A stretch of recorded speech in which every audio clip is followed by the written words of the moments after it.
Mr. Andrew Bridgen. Thank you, Mr. Deputy Speaker. We've experienced more excess deaths since July 2021 than in the whole of 2020. Unlike the pandemic, however, these deaths are not disproportionately of the old. In other words, the excessive deaths are striking down people in the prime of life. Lady, the next witness is Professor Ferguson. Thank you.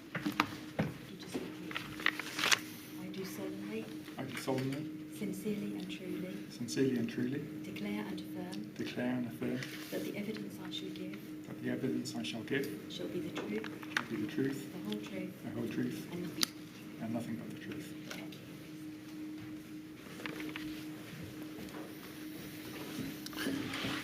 Good morning. Could you commence your evidence, please, by providing your full name? Neil Ferguson. You are, Professor Ferguson, a mathematical epidemiologist, and you have worked on the subject of emerging infectious disease outbreaks for many years. Yes. Much of your research is focused on using statistical and mathematical models to understand infectious disease dynamics and control. Is that correct? That's correct. But no one seems to care. I fear history will not judge this House kindly. Worse still, in a country supposedly committed to free and frank exchange of views, it appears that no one cares that no one cares. Well, I care, Mr. Deputy Speaker, and I credit those members here in attendance today who also care. And I'd also like to thank the Honourable Member for Lincoln for his support, and I'm sorry that he couldn't attend today's debate. It's taken a lot of effort and more than 20 rejections to be allowed to raise this topic, but at last we're here to discuss the number of people dying. Nothing could be more serious. Numerous countries are currently gripped in a period of unexpected mortality, and no one wants to talk about it. It's quite normal for death numbers to fluctuate up and down by chance alone, but what we're seeing here is a pattern repeated across countries, and the rise has not let up. And as a world-leading specialist in this field, you are the director of the MRC, is that Medical Research Council? Mm-hmm. Centre for Global Infectious Disease Analysis. Well, I handed over that responsibility a few months ago. I'm now director of the School of Public Health at Imperial College. All right. The MRC Centre for Global Infectious Disease Analysis is at Imperial, is it not? It is. I'll give way to my honourable gentleman. I'm very grateful, and can I commend him for the tenacious way he's battled on this particular issue. I certainly admire him for that. I just wondered where he found the media was in all of this, because of course during the COVID pandemic, every day the media, particularly the BBC, couldn't wait to tell us how many people had died in that particular day without any context of those figures whatsoever. But they seem to have gone strangely quiet over these excess deaths now. Gentleman for his intervention. He's absolutely right. The media have let the British public down badly. There will be a full press pack going out to all media outlets following my speech with all the evidence to back up all the claims I'll make in that speech, but I don't doubt there'll be no mention of it in the mainstream media. And you were the director for a number of years. As you say, you are part also of the Department of Infectious Disease Epidemiology, the School of Public Health. You've also been a director of the Health Protection Research Unit for Modelling and Health Economics, and you hold a number of prestigious fellowships, awards, and professional qualifications. I do. During the pandemic, you participated in a number of important aspects of the country's response to the pandemic because you were, having served many years, in fact, on SAGE, a member of SAGE, you also participated in SPI-MO, NERV-TAG, and another subgroup, EMG. as well as a number of ad hoc task and finish groups. Indeed.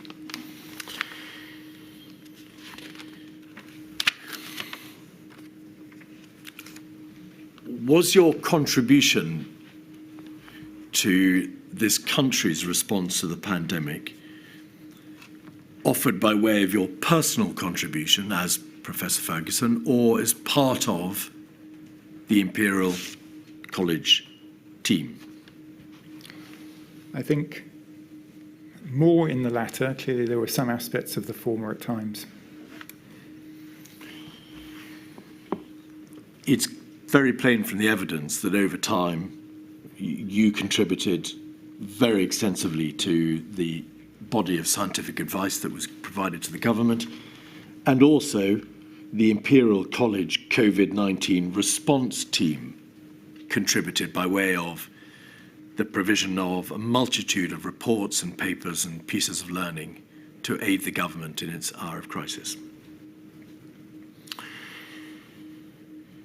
In your statement, we needn't put it up, paragraph 13, and I should say you've very helpfully provided the inquiry with 3 statements, but the first of which is a powerful and lengthy piece of work, Professor, weighing in over, I think, 150 pages.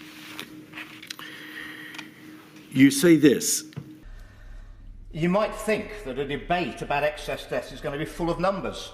This speech does not have that many numbers because most of the important numbers are being kept hidden. Other data has been oddly presented in a distorted way. I believe that scientists have a key role to play in advising policymakers on the potential impacts of different policy choices in a crisis, but that they should not use the public platform offered to them by that role to campaign or advocate for specific policies. And I want to start your examination, please, by asking you for your views in a general sense on the role of scientists, in particular in relation to this pandemic. What is the basis for your belief that scientists should not use a public platform to campaign or advocate for specific policies? I mean, it's a personal view, and I have plenty of colleagues and who might take a different view.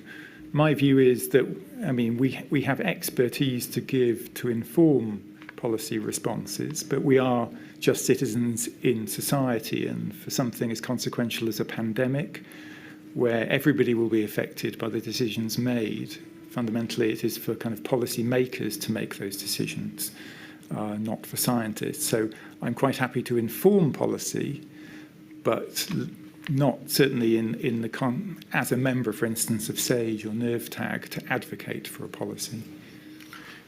In reality, in practice, was that an easy path to tread? No. As I outline in my statement, there were there were a number of occasions where those lines got blurred. And clearly we are all human beings and we're experts on infectious diseases, so we had more sense than many of what was about to happen, both in the spring of 2020 and in the autumn of 2020. And there were occasions where frustration built up, let's say, at the apparent slowness of decision making. You yourself were not averse to appearing in the press. I think you appeared perhaps on the Today programme in April 2020. You gave a number of interviews. In reality, was that self-imposed purdah difficult to apply?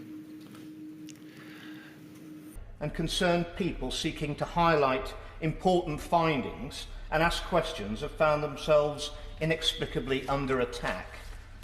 Before debating excess deaths, it's important to understand how excess death is determined. To understand if there is an excess, by definition, you need to estimate how many deaths it would have been expected.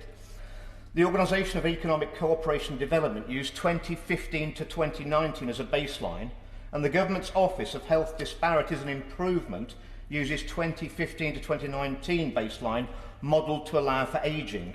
and I've used that data here. Unforgivably, the Office of National Statistics have included deaths in 2021 as part of their baseline calculation for expected deaths, as if there was anything normal about the deaths in 2021. By exaggerating the number of deaths expected, the number of excess can be minimised.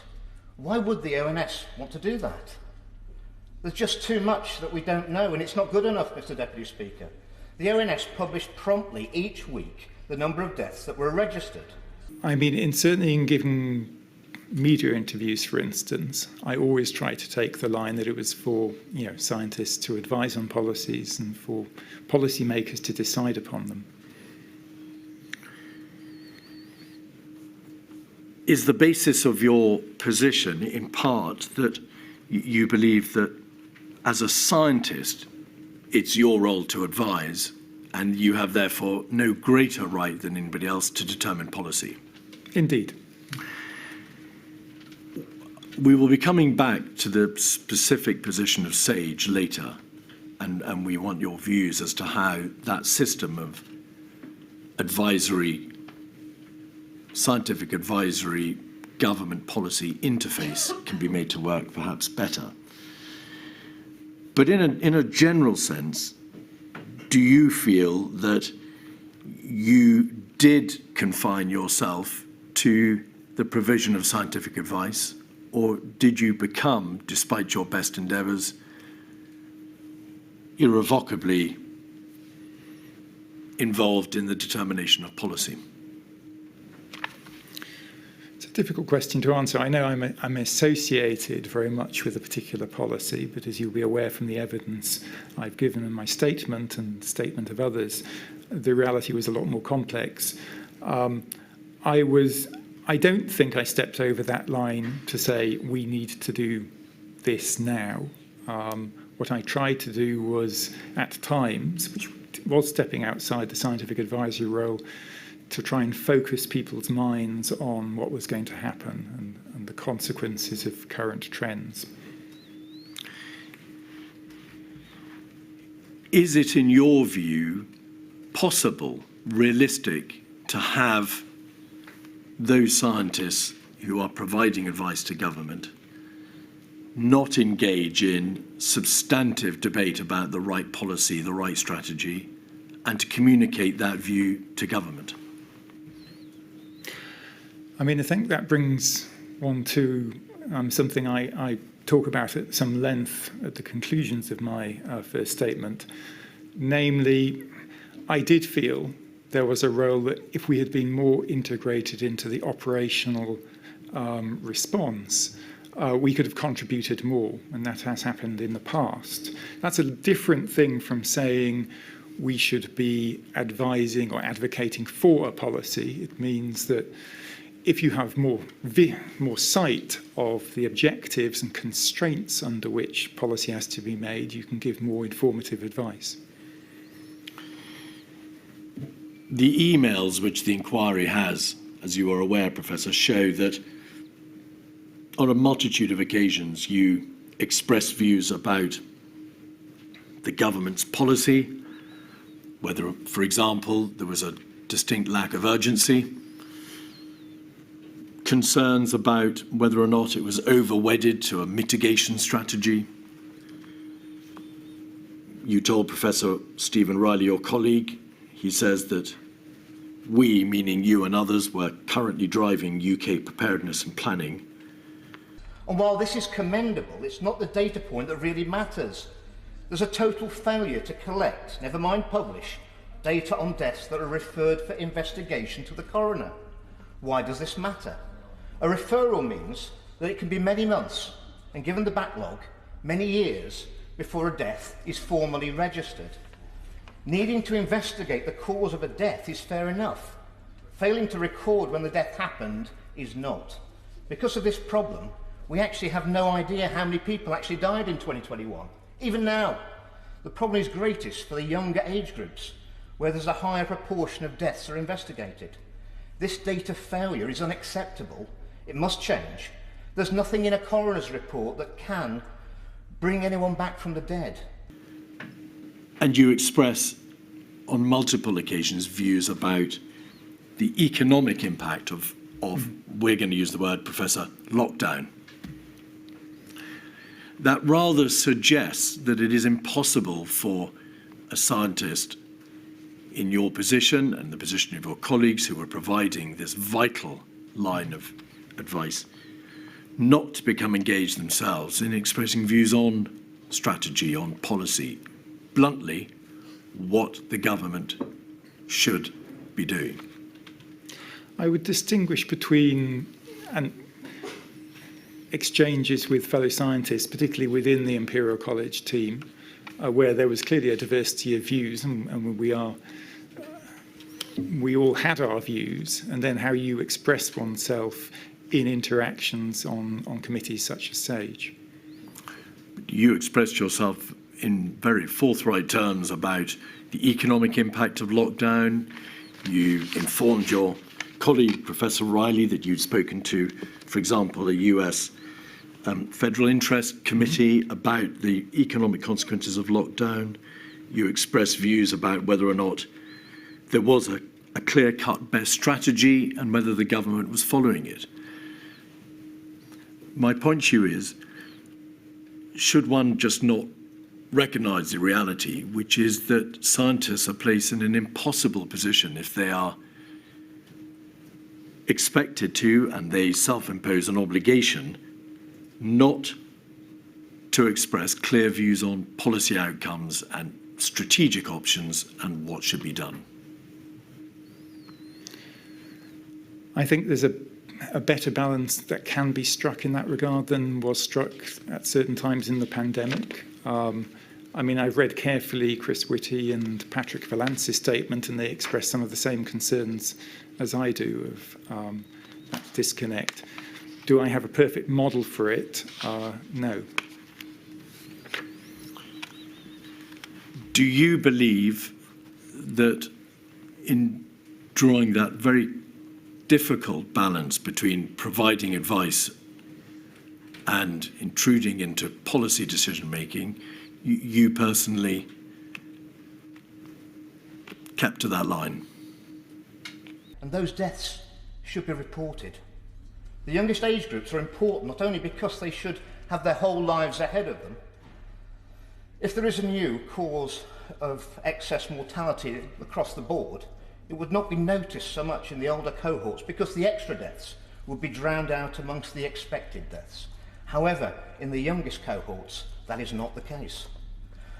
There were nearly 2 extra deaths a day in the second half of 2021 among 15 to 19-year-old males, but potentially even more if those referred to the coroner were fully included. In a judicial review of the decision to vaccinate yet younger children, the ONS refused in court to give anonymised details about these deaths. They admitted that the data they were withholding was statistically significant, and I quote, they said, "The ONS recognises that more work could be undertaken to examine the mortality rates of young people in 2021 and intends to do so once more reliable data are available." I do. Clearly, I've thought in retrospect of whether I should be more forceful at times. I think where I was comfortable intruding across that line was where I didn't see evidence of, let's say, the sort of preparedness to make a policy option viable. Let's put it that way, rather than saying, this is the alternative policy which should be adopted. Now, you are by training a mathematical epidemiologist, and so it's important that we gain from you a sufficient understanding of the complexities of modelling. Just before you do, Mr. Keith, can I just pursue the process by which you give advice to ministers? Over the years, sorry? I never gave advice to ministers. No, so you didn't directly, sorry, advice is given to ministers. As somebody who's given advice that's then given to ministers, I've seen a lot of papers over the years from civil servants that set out the various options with the pros and cons, and then a recommended option. That wasn't the format that SAGE advice took. It seems to have had a consensus statement. Yes. What's wrong with the setting out the options and making a recommended? I mean, in previous SAGE previous events where I've sat on Sage, Sage has been asked to do that. We weren't asked to do it for the pandemic. And reading Sir Patrick's statement, it appears that that was, responsibility partly of himself and Chris Whitty and partly of DHC in the Cabinet Office presenting the policy options. We were asked much more narrow questions about the likely impact of individual interventions and clarifying the science and the epidemiology. So at no point prior to, I would say, April 2020, were we asked, what are the strategic options which the government could consider? And do you have a scientifically only based recommended option? Well, that comes to another issue, that the recommended option will depend on the policy objectives and or red lines the government wants to set. That's where, And that's where the needing to know the objectives comes in. Yeah. I follow. Thank you. Professor, you were asked relatively narrow questions as a member of SAGE about the likely impact of individual interventions. But to a very considerable extent, you and your colleagues had no option but to answer those narrow questions rather more widely. Is that a fair summary? In some cases, yes. Yes. And is that why, as we will see in a moment, in March in particular, you became involved so intimately in the debate about the strategic options open to the government, the likely course of events, what their best strategy might be, what might happen, that were way beyond a narrow technical, epidemiological, mathematical modelling answer? Yes. That was really not on SAGE, it was the SPI-M group, which then, and had discussed it before informally. Clearly we did discuss, and we were reviewing what was happening in other countries. We did discuss the policy options and strategies. For life-threatening emergencies, we're running at a steady 2,000 calls per day until the vaccine rollout. From then it rose to 2,500 daily, and calls have stayed at this level since. The surveillance systems designed to spot a safety problem have all flashed red, but no one's looking. Claims for personal independence payments for people who've developed a disability and cannot work rocketed with the vaccine rollout, and it's continued to rise ever since. The same was seen in the USA, also started with the vaccine rollout, not with COVID. A study to determine the vaccination status of a sample of such claimants would be relatively quick and inexpensive to perform. Yet nobody seems interested in ascertaining this vital information. Officials have chosen to turn a blind eye to this disturbing, irrefutable and frightening data, much like Nelson did, but for far less honourable reasons. He would be ashamed of us, Mr. Deputy Speaker. Available, but rarely as part of the official business of the group, more as in informal conversations between fellow scientists.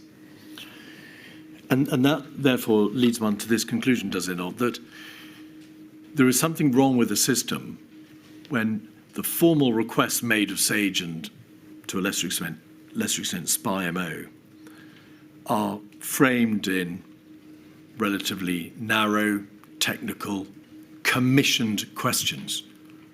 What is your scientific view on X? Whereas at the same time, the email strings between you and your Imperial colleagues, Chris Whitty, Patrick Vallance, Ben Warner, Special Advisor in Number 10, show that you were engaging much more significantly in the overall policy debate. Engage, I think, is fair. I was certainly aware of the policy debate, and I was aware that we needed to have a policy which was actually able to be implemented. Professor Ferguson, your emails show, do they not, that you expressed forthright views various times on lack of urgency, on caution on the part of government officials, on whether or not the strategies adopted by the government were leading us effectively to ruin. You didn't hold back in those views. No, I had certainly concerns. So So why were they not communicated as part of the formal SAGE process, of which you were an important member? I mean, I think because the formal SAGE agenda was, I mean, the meetings were relatively formal, with a formal process for considering evidence and providing advice. They were not, until much later, generally open debates about, certainly about policy strategy. The SAGE minutes, of course, are consensual minutes. They reflect. So can I just? Yes. I mean, they weren't minutes. So I've called them minutes because that is how they are referred to, but they were documents drawn up to reflect a consensus position reached by the group. Is that a fair summary? I think I would agree with how Patrick Vallance has stated in his evidence, namely they were a central position rather than always a consensus position. And some of the meetings were, I think, perhaps can reasonably be described as fairly tense, quite heated. The 13th of March SAGE meeting in particular, the And I heat think and in September, October as well, but yes. All right. But the flow of the debate and the range of opinions was never really properly reflected in those consensus documents, were they? No. I mean, I think if you want to see a better indication of, I think, how I would like to see such minutes be prepared in future, then the nerve tag minutes are much more informative.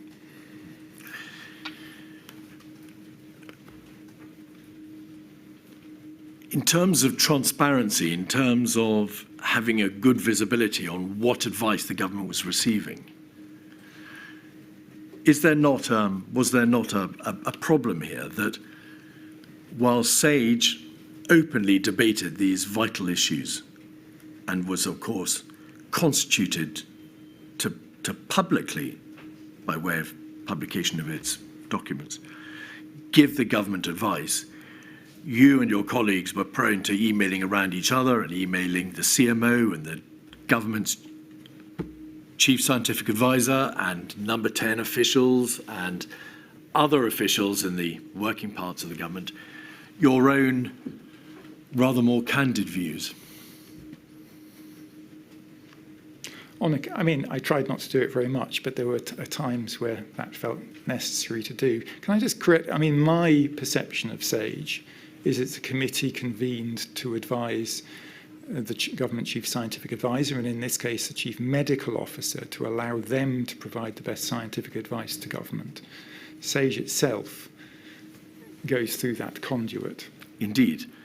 But the use of personal email to speak to individuals in government out with the SAGE and then the CMO CSA funnel was a process that had no visibility to it. And of course, those emails were not published in the way that the SAGE materials were published. Yes, and I believe both Chris Whitty and Patrick Vallance had email exchanges and conversations with many scientists across the course of the pandemic outside SAGE. You say I tried not to do it very much. Is that an expression of, perhaps of hope rather than expectation? You did send quite a lot of emails, Professor, did you? Yes, I did. I mean, a lot of them were about the science itself, the changing situation, our understanding of alpha, delta, of the infection fatality ratio. They were pure science. There was a much smaller number which related to policy. There was still a considerable number relating to the government's position, the policy, the strategy that was being applied, and your own views on all of that. There were a number, yeah. Coming to modelling, could you, in one sentence, I say this more than hope than anticipation or expectation, Professor, summarise the aim of epidemiological analysis and modelling? What is its purpose? What does it seek to achieve? Furthermore, data that has been used to sing the praises of the vaccines is deeply flawed. Only one COVID-related death was prevented in each of the initial major trials that led to authorisation of the vaccines, and that is taking their data entirely at face value whereas a growing number of inconsistencies and anomalies suggest we ought not to do this. Extrapolating from that means that between 15,000 and 20,000 people had to be injected to prevent a single death from COVID. I mean, it aims to quantitatively understand patterns of transmission of an infectious disease in the population, the heterogeneities, the variability in that, and use that insight to inform control policy planning and understanding of epidemic trajectories. Yes. Professor, is the primary aim of modelling to understand, in the most basic lay terms, the spread of the disease, of the pathogen? It's to understand the patterns of spread, but also to estimate certain key quantities which relate to that, such as the incubation period, transmissibility and things. Those are all facets, are they not, of the disease? Yes. A second aim of epidemiological analysis and modelling is to work out prospectively in the future what might be the impact of measures taken by the government. So it's not an analysis so much as the painting of a scenario. What might happen if this is done or this is not done? Is that a fair summary? Yes, the examination of a range of what are technically called kind of counterfactual scenarios about the potential impact of different policy options or other interventions like vaccines and treatment on a disease. Could you give, please, the inquiry a feel for how, and as you answer, could you please try to keep your voice up? It's been a bit hard to hear you. Could you give the inquiry a feel for how great a field, this science of modelling is? The inquiry has seen a great deal, many reports and papers prepared by yourself and your colleagues. Is modelling, or has modelling been driven by the well-known rapid expansion in computer science, for example, which has enabled you to produce much more complicated and complex work than hitherto? So I prefer kind of lumping analysis and modelling together, because most of what we did in the pandemic, frankly, was epidemiological analysis rather than modelling interventions. You're completely right. The field has grown dramatically in the last 20 years. It's less about being able to use more complex models, more about a revolution in what's called Bayesian inference, the ability to calibrate models against epidemiological data in a way which allows them to be used in a more predictive sense. And I use predictive, I don't mean literal predictions in that sort of scenario analysis sense, than was possible in the past. And by and large, do all governments in the face of an epidemic rely upon modelling scenarios? How widespread is its utility and use? So the UK has been in the lead in its use throughout my career, but I co-hosted with World Health Organization a meeting across multiple countries earlier this year, including low-income countries, Kenya, for instance, and every country represented had some degree of modelling applied to inform its pandemic response. To prevent a single COVID hospitalisation, over 1,500 people needed to be injected. The trial data showed that 1 in 800 injected people had a serious adverse event, meaning they were hospitalised or had a life-changing or life-threatening condition. The risk of this was twice as high as the chance of preventing a COVID hospitalisation. We're harming 1 in 800 people to supposedly save 1 in 20,000. This is madness. The role of modelling in the United Kingdom was plainly a vital one. It's obvious from Professor Riley's reports of early March, your own, and the ICL report 9 of the middle of March, that the mathematical modelling work product played a vital role.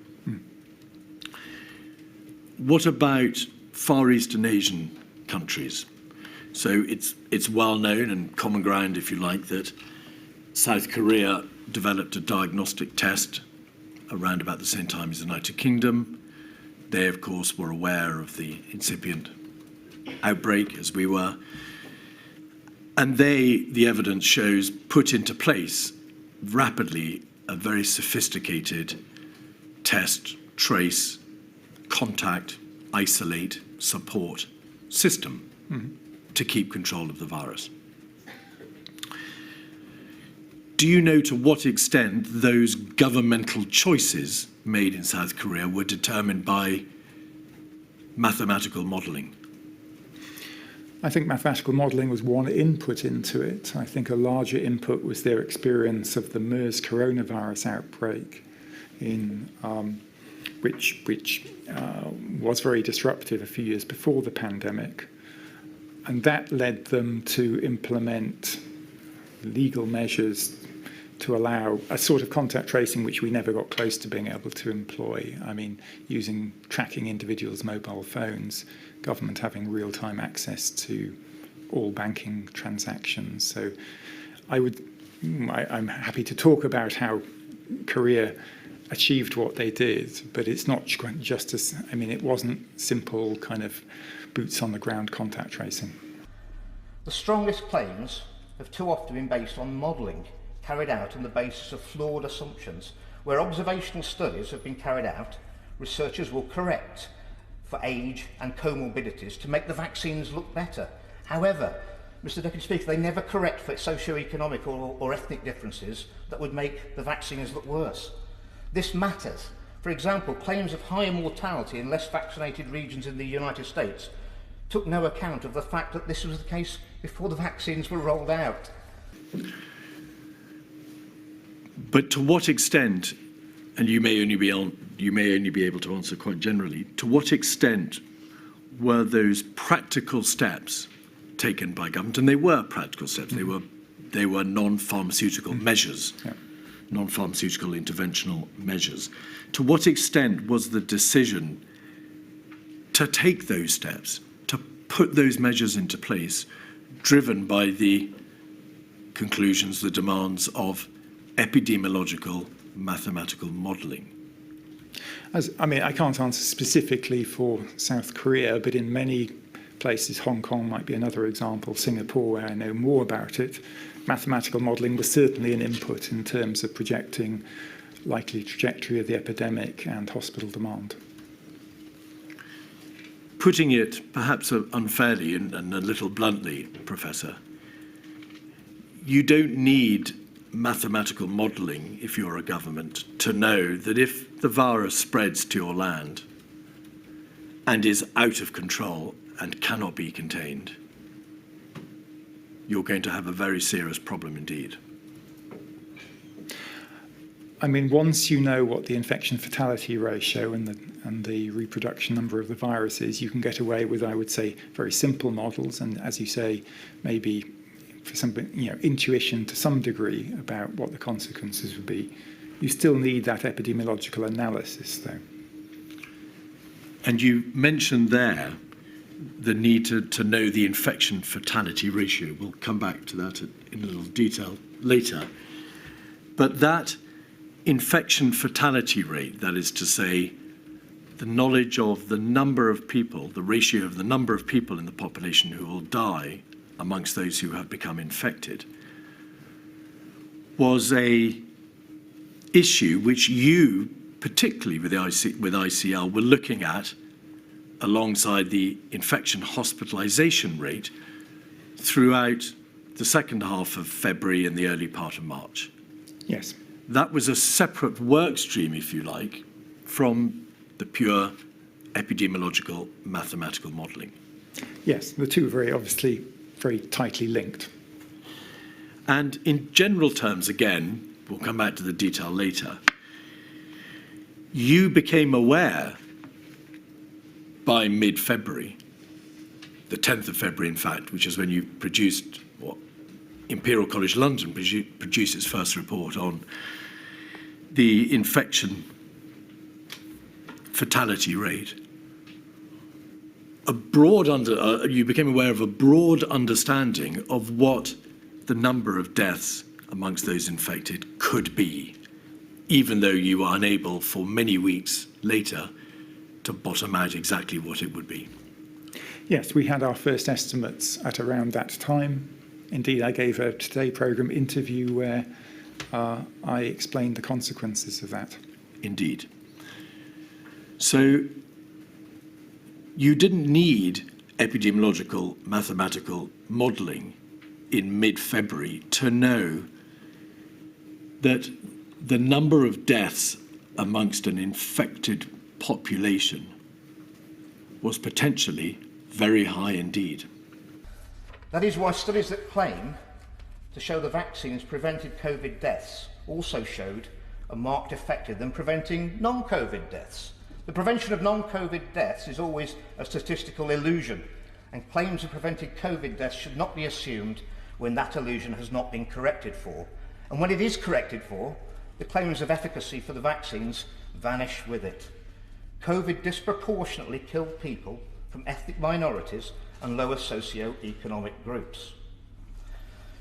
But during the 2020, during the pandemic, the deaths among the most deprived were up by 23%, compared to 17% for the least deprived. However, since 2022, the pattern has reversed, with 5% excess mortality amongst the most deprived, compared to 7% among the least deprived. These deaths are being caused by something different. No. Modelling, epidemiological modelling, is, of course, complex. Does it depend upon a number of different pieces of information or variables in order to enable the system to produce a sensible and workable product at the end of it? Yes, I mean, mathematical models, even the most sophisticated models of epidemics, are highly simplified representations of much more complex phenomena, of course. But over many years, we've learned that certain key quantities are particularly important.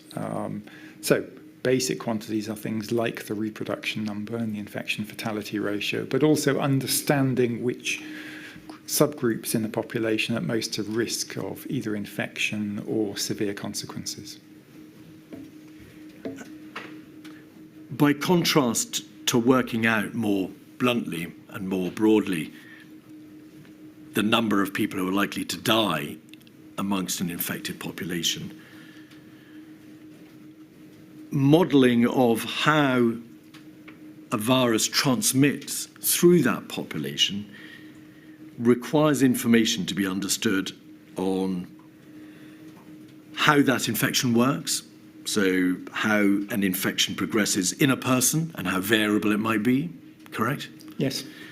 So that would require you to know something about the latent period, the infection period, the incubation period, symptoms and the like.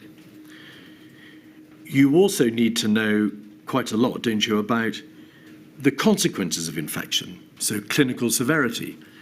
How many people are going to require hospitalisation or an intensive care unit bed?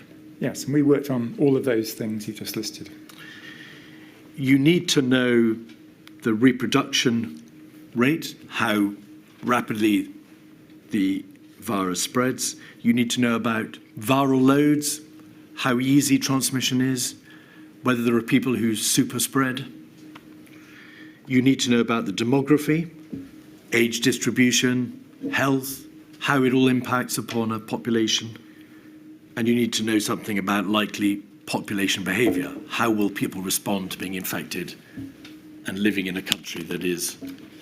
Yes, the latter we know very little about in any sort of predictive sense. And I should say, whilst everything you list there is correct, in reality, if you're doing this in real time, that information builds up slowly. So one tends to take data from related diseases, and here we used a mixture of SARS, MERS, and influenza data before, parameter estimates, and applied them to COVID before having all of those available estimates. Otherwise, it would be the end of the epidemic by the time you knew everything. You also need to know about what the effectiveness is likely to be of intervention. So you need to work out what the impact will be of antiviral treatment. For example, I don't know, dexamethasone, which was a UK-invented brilliant treatment. You need to know about the impact of vaccines. You need to know the impact of non-pharmaceutical interventions. You need to know the impact of immunological aspects. Once you get infected, might you be reinfected? And you need to know about viral genetics. Will the virus change? So, putting all that together, a system of government response that rests upon and waits for answers to be given by mathematical modelling is likely to be a fairly drawn out, and you use the word yourself, slow process. Well, I don't think that's necessarily the case. Everything you list is important, but not all equally important, and not equally important at the same time for decision making. I mean, I see modelling more as a tool for synthesising different sorts of information together to draw conclusions. And yes, initially you're doing that on the basis of very little data. If you're referring to, do we need to have a playbook before we have very much information, a policy playbook which is automatically enacted, I wouldn't disagree with that. And clearly in that respect, Korea and the UK differed markedly in what their policy playbook was. In 2020, the excess was highest in the oldest cohorts, and there were fewer than expected deaths amongst the younger age groups. But since 2022, the 50 to 64-year-old cohort has had the highest excess mortality.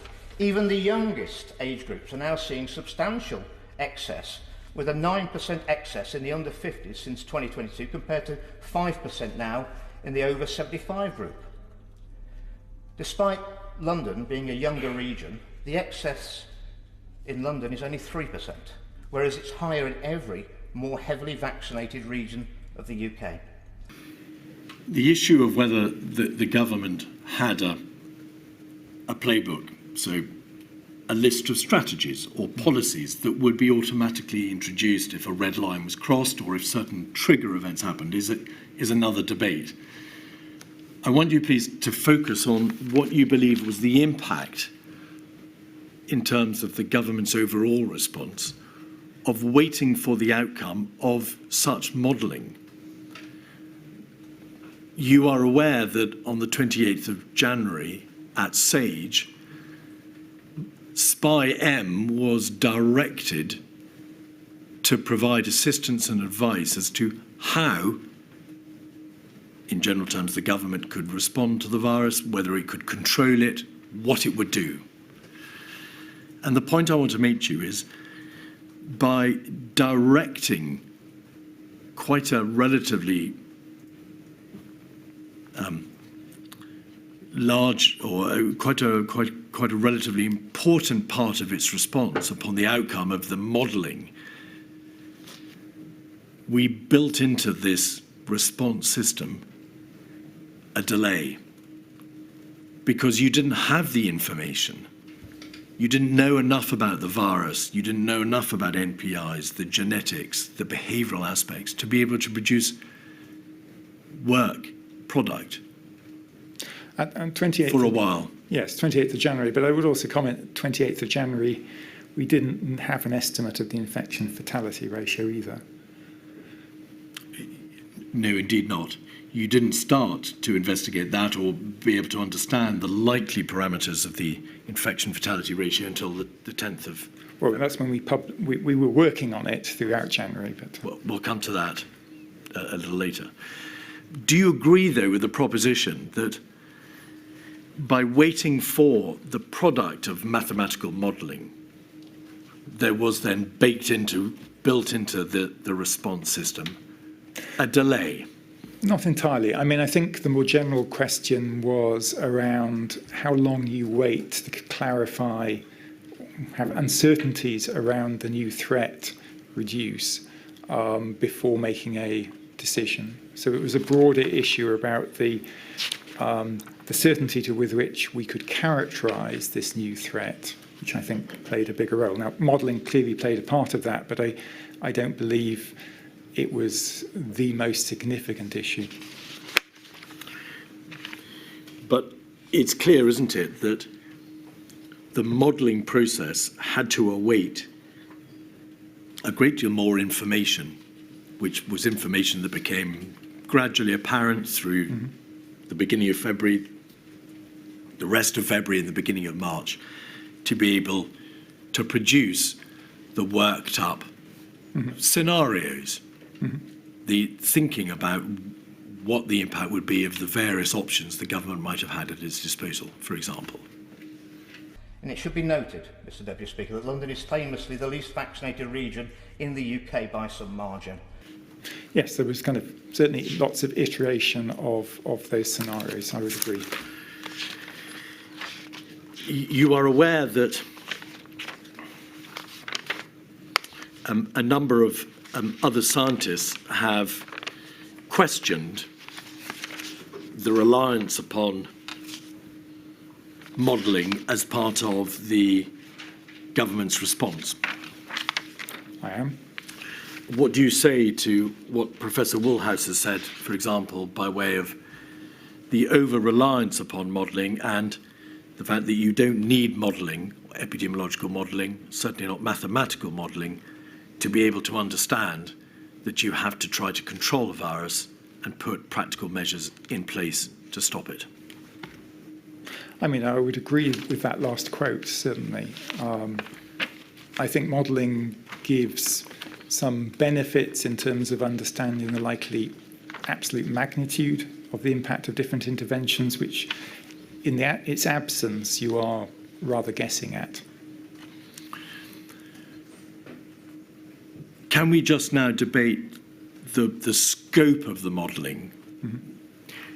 You've referred to the fact that the mathematical modelling produced answers in relation to what the impact might be of non-pharmaceutical interventions.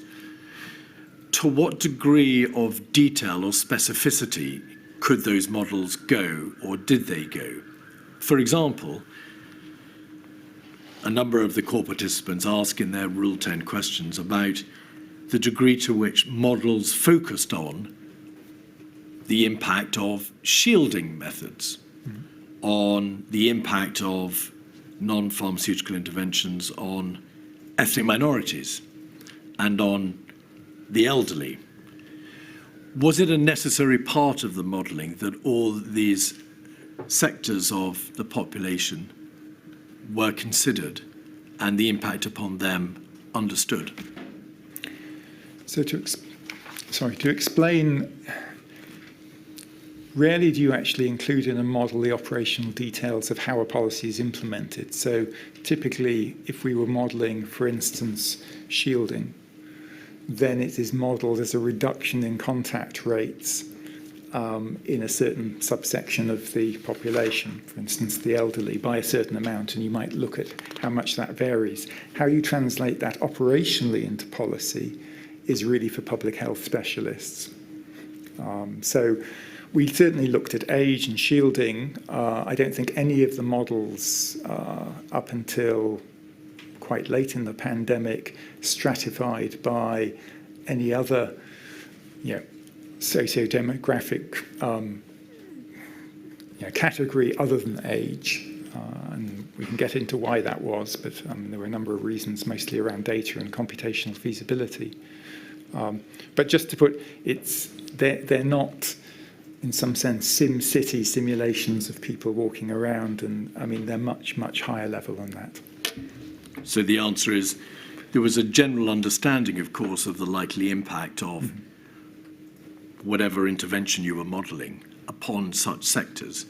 but there were no models specifically designed to look at in detail what the impact I mean, none of the models looked at the, let's say, the indirect consequences of interventions. They were all focused on the impacts, potential impacts on virus transmission and health consequences.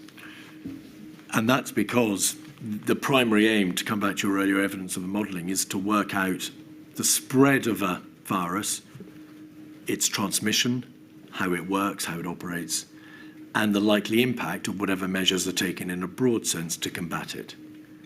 Studies comparing regions on a larger scale show the same thing.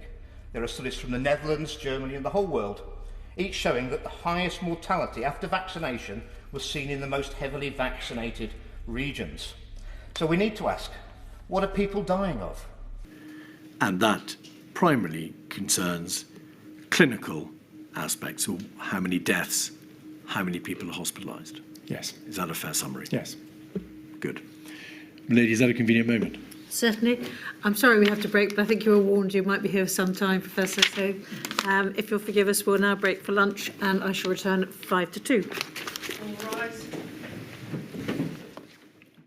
Since 2022, there has been 11% excess in ischemic heart disease deaths and a 16% excess in heart failure deaths. In the meantime, cancer deaths only 1% above expected levels, which is further evidence that this is not simply some other factor that affects deaths across the board, such as a failing to account for an ageing population or a failing NHS. In fact, the excess itself has a seasonality with a peak in the winter months. The fact it returns to baseline levels in summer is a further indication that this is not due to some statistical error or an ageing population alone.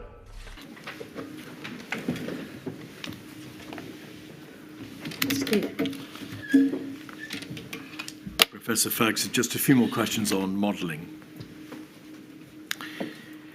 A further point or issue raised by Professor Woolhouse is his belief that there was a default assumption that the only drivers of behavioural change were the imposition and relaxation of government-imposed restrictions. What he states is that the modelling presumed that the only way in which future behaviour of the population would alter would be as a direct result of the government-imposed restrictions themselves, as opposed to being spontaneous. So, for example, the population changing its behaviour in advance of a lockdown because it can see the lie of the land. Is there any basis for the belief that your models did not pay appropriate attention to spontaneous behavioural changes and relied exclusively instead upon behavioural change brought about by government restrictions themselves? So, I mean, models don't distinguish between whether there is messaging to encourage the population to change behaviour and mandate to force them to do so. Models model changes in contact rates in the population which suppress transmission. So there's no prior assumption made about whether something is an advisory measure or a mandatory measure. With respect to spontaneous behaviour change, which is a slightly different thing, there you're saying... Professor, I'm sorry to interrupt. Could you please try to go a little slower? You're speeding up. It's my fault, but I must try to restrain you. With respect to spontaneous behaviour change, that's a much more... So how do populations respond to a perceived risk in the population? There is lots of speculative modelling of how that might happen, but no validated models, frankly, of that type of behaviour. I mean, there's something I highlighted all the way back in 2006 in a essay in the Nature journal, but there is research underway, but it's still in its infancy, and it's actually a very difficult thing to predict. So no, the models didn't try to anticipate how populations would completely spontaneously respond. Dr. Claire Craig from the Heart Group first highlighted a stepwise increase in cardiac arrest calls after the vaccine rollout in May 2021, and Heart have repeatedly raised concerns about the increase in cardiac deaths, and they have every reason to be concerned. 4 participants in the vaccine group of the Pfizer trial died from cardiac arrest, compared to only 1 in the placebo group. The modelling is designed to ascertain what might happen, and behavioural changes are a significant driver of what might happen. Does it therefore matter in modelling terms whether the behavioural change is spontaneous or mandated? Not in terms of its effect on contact rates, no. But of course, it's maybe harder to predict what voluntary change will do in terms of the magnitude of change of those contact rates compared with mandatory changes. But whether a population spontaneously changes its behaviour is hugely relevant, isn't it, to the policy debate about whether a lockdown is therefore necessary? It is certainly very relevant to the debate around the extent to which mandatory versus voluntary measures are required, yes. I'm going to call it a lockdown. You call it mandatory, Professor, but we all know we're talking about a lockdown. Now, just finally on the question of modelling, there are important passages in your witness statement in which you speak of the care that must be taken in assessing the consequences of or the value of scenario modelling. Mm-hmm. Scenario modelling, what might happen if we do this, is not a direct or an accurate guide as to what will happen, because the outcome is entirely dependent on what steps you take to meet the eventuality. Agreed. And beyond that, throughout the pandemic, we never had a sufficiently precise understanding of the exact impact of any one intervention to be able to make firm predictions. In truth, Professor, it is a very complex but broad science. It Yes. must be put into its proper place as a tool for guiding governments to respond. Would you agree with that proposition? I would agree with it, yes. The way in which SPI-MO looked at models and the way in which the government responded to models was dependent, wasn't it, upon a process of taking a number of models together. So if, for example, the government wanted a medium-term projection of what the outcome might be, the impact might be of, say, closing schools, did it seek a specific model from a particular research institute such as Imperial College London, or did it rely upon an ensemble, an amalgamation of reports, models from the various institutes who provided them? So just to clarify there, I mean, you talk about 2 different things. The medium-term projections were things updated every week, and they were as close as we got to forecasts. They weren't true forecasts because we assumed things stayed the same, and there upwards of 10, 12 different models were combined in a formal statistical sense. The second aspect is the use of modelling for, let's say, scenario modelling of intervention options. And typically what happened during the pandemic there is that the question was posed to SPI-M, a request came in, and modelling groups which were capable of answering the request did. So it would typically be a rather smaller number. Typically ourselves, the London School of Hygiene and Tropical Medicine, and Warwick University later in the pandemic. And is it therefore the position that there was never a single Imperial College model? There were a multitude of different types of models on different issues, addressing different eventualities, produced by Imperial, and there were models, similar models, produced by a number of other bodies as well. Indeed. And I raise that, Professor, because, of course, the press and the public attention which has been focused upon the role of Imperial. Now, I'd like to ask you some questions, please, about the strategy or the approach to the pandemic. Overall, there were 21 deaths in the vaccine group up to March 2021 compared to 17 in the placebo group. And there are serious anomalies about the reporting of the deaths within this trial, with the deaths in the vaccine group taking much longer to report than those in the placebo group. And that's highly suggestive, Mr. Deputy Speaker, of a significant bias in what was supposed to be a blinded trial. An Israeli study clearly showed an increase in cardiac hospital attendances among 18 to 39-year-olds that correlated with vaccination, not with COVID. For which you advocated in the early part of February.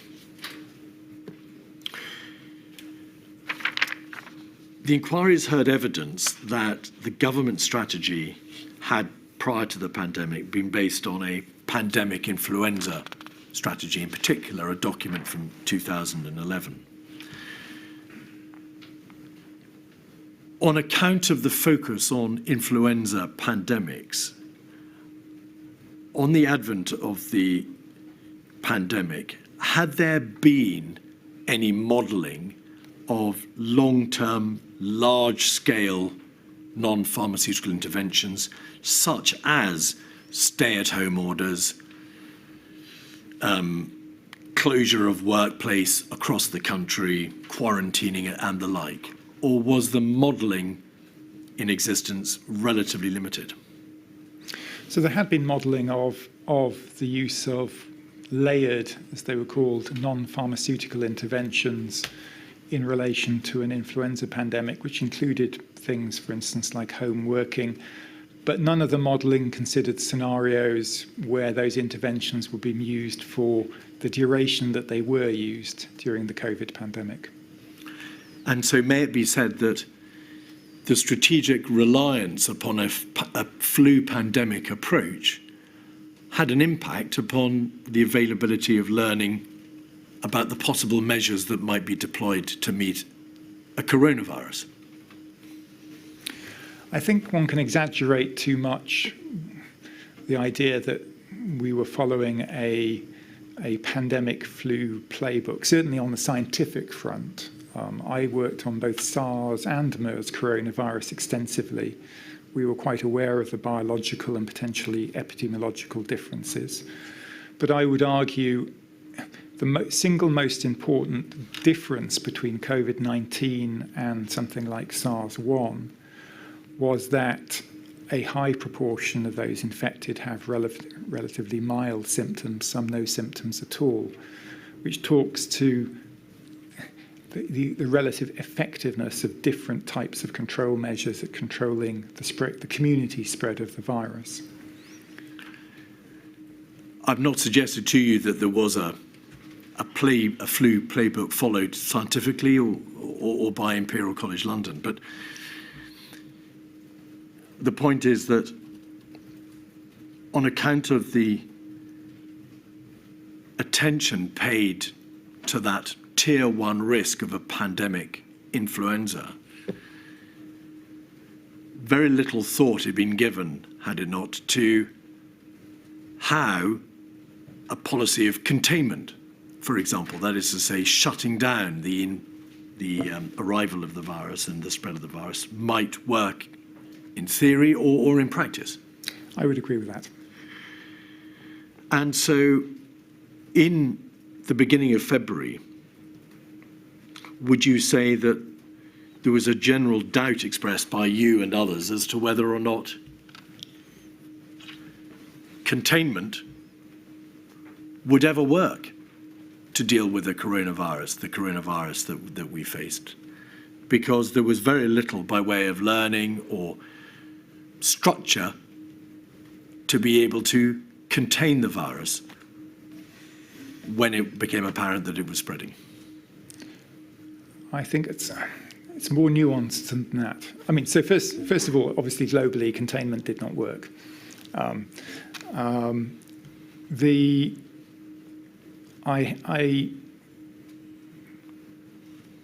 I was more sceptical than some that the measures adopted in China would be as successful as they turned out to be. I changed my view, and why that scepticism was altered by the data on the ground. You would have to be more, in terms of the long-term suppression of the virus, I think you're right in the fact that it hadn't been well studied. There have now been several post-mortem studies demonstrating a causal link between vaccination and coronary artery disease, leading to death up to 4 months after the last dose. And we need to remember that the safety trial was cut short to only 2 months. So there's no evidence of any vaccine safety beyond that point. But I don't think that necessarily affected our evaluation of necessarily feasibility. It did affect the extent to which, for instance, Public Health England was equipped to be able to implement containment measures. I ask because in your statement you say, I felt the contain phase, and that's a reference, is it not, to the government's coronavirus action plan, mandated contain delay strategy, never had any significant chance of preventing the infection entering the country or even significantly slowing its establishment here. And then you go on to say it was further impaired by the lack of testing capacity, which I'll come back to. That would seem to suggest that at a broad strategic level, the efficacy or the success of a containment policy was always in doubt in your mind. I would distinguish there between the measures the UK adopted and labelled as the contain policy and what other countries adopted, which was much more successful. I mean, I'm happy to elaborate on the UK situation. We implemented, which was limited by testing, very limited border controls, and you may come along to that evidence shortly, which were only ever going to prevent a small fraction of the infected people coming into the country, had low sensitivity, and then had very limited contact tracing capacity. Because there was no complete closure of the border, because there was in the early days merely symptom screening, and then restrictions imposed by reference to the destination, or rather the overseas country from which the traveller was coming, and because there was no scaled up or significant testing process, you're saying containment, that is to say stopping the virus from spreading around the United Kingdom, just didn't work. The decision to unblind the trials after 2 months and vaccinate the placebo group is nothing less than a public health scandal. Everyone involved failed in their duty to the truth. But no one cares, Mr. Deputy Speaker. The one place that can help us understand exactly what caused this is Australia. Australia had almost no COVID when vaccines were first introduced, making them the perfect control group. The state of South Australia had only 1,000 cases of COVID across its whole population by December 2021, before Omicron arrived. What was the impact of vaccination there? For 15 to 44-year-olds, there was historically 1,300 emergency cardiac presentations a month.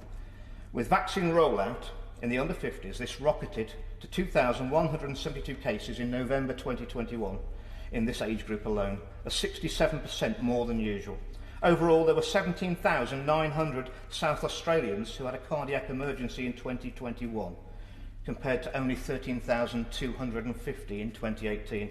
Not using the measures which were adopted at the time, no.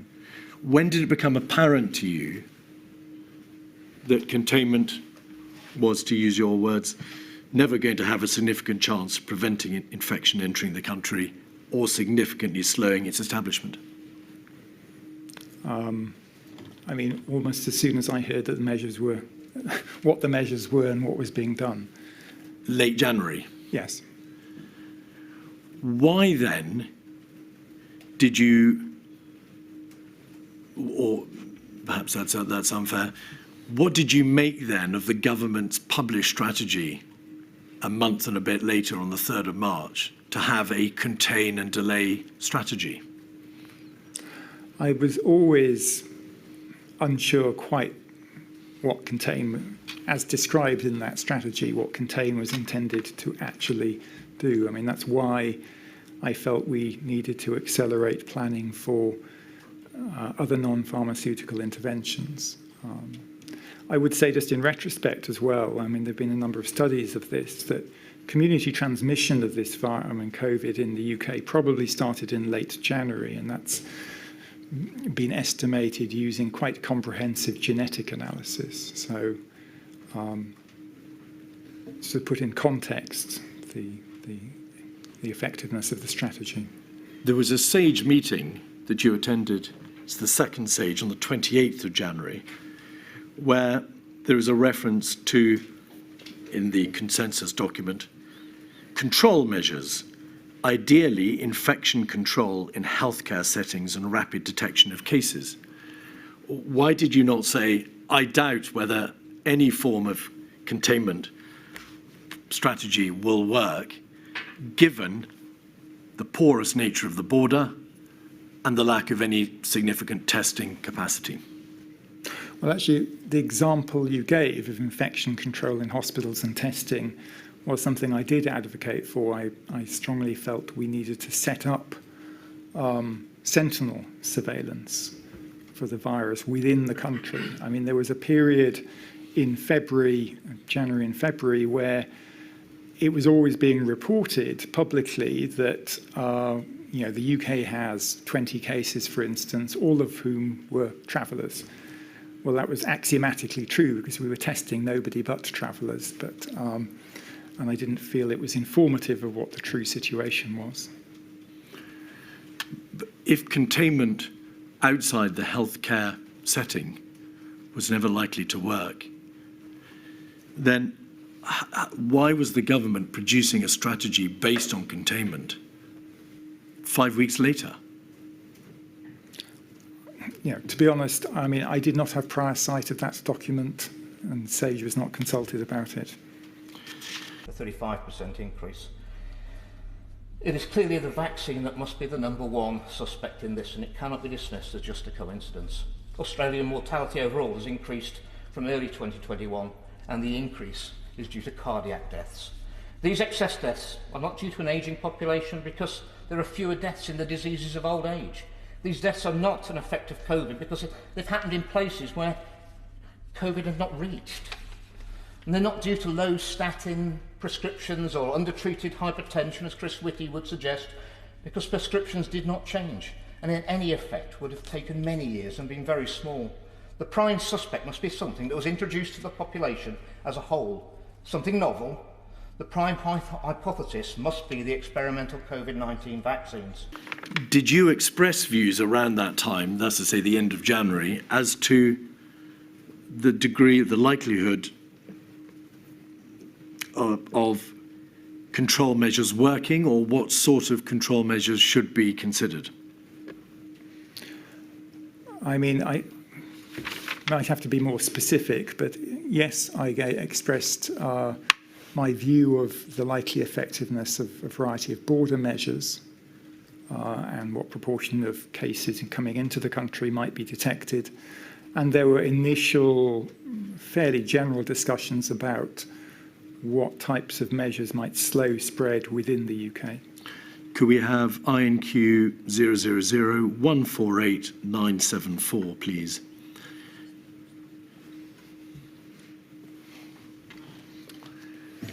This is an email string, Professor, between yourself and Professor Sir Chris Whitty, copied in to Professor Sir Patrick Vallance and Professor Sir Jonathan Van Dam, who was then the Deputy Chief Medical Officer.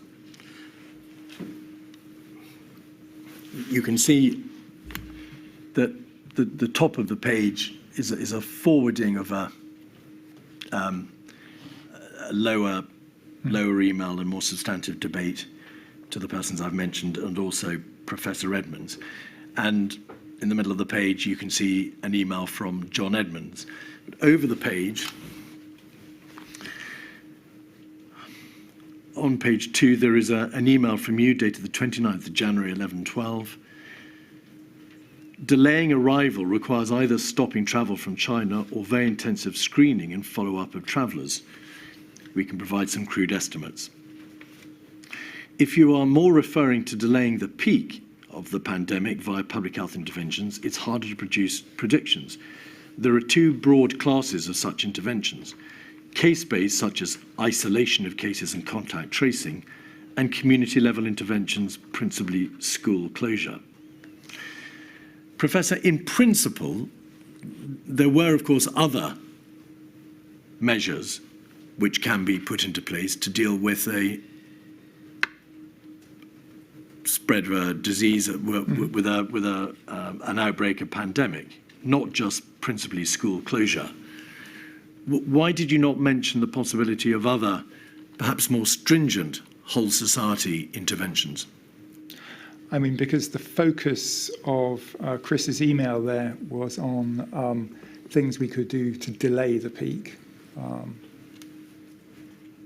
And so the evidence, so there is, as you'll be aware, or certainly now, the formal evidence base around different non-pharmaceutical interventions, because they're rarely used, is quite limited. The one intervention which has been used quite frequently for respiratory virus outbreaks has been school closure. Where is the debate in this email, though, about, well, this is not a flu pandemic, different measures may have to be considered. Depending on the spread of the virus, more drastic, stringent, whole society interventions may have to be considered. And might it be too late anyway to stop the influx of the virus because of the containment debate that you've already referred to?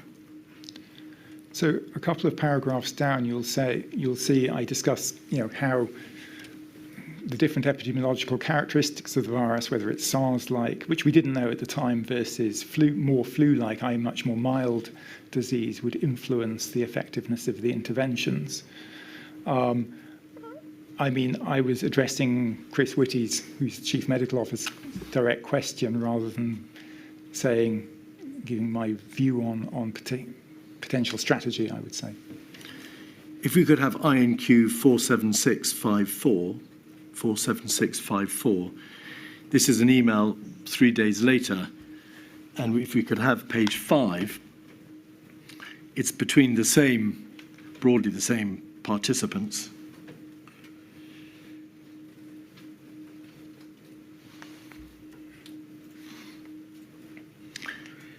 If you just go back, one page, that maybe that last part is from Professor Chris Whitty. Yes, it is. This is the email from you on page 4. The ONS published a data set of deaths by vaccinated and unvaccinated. At first glance, it appears to show that the vaccines are safe and effective.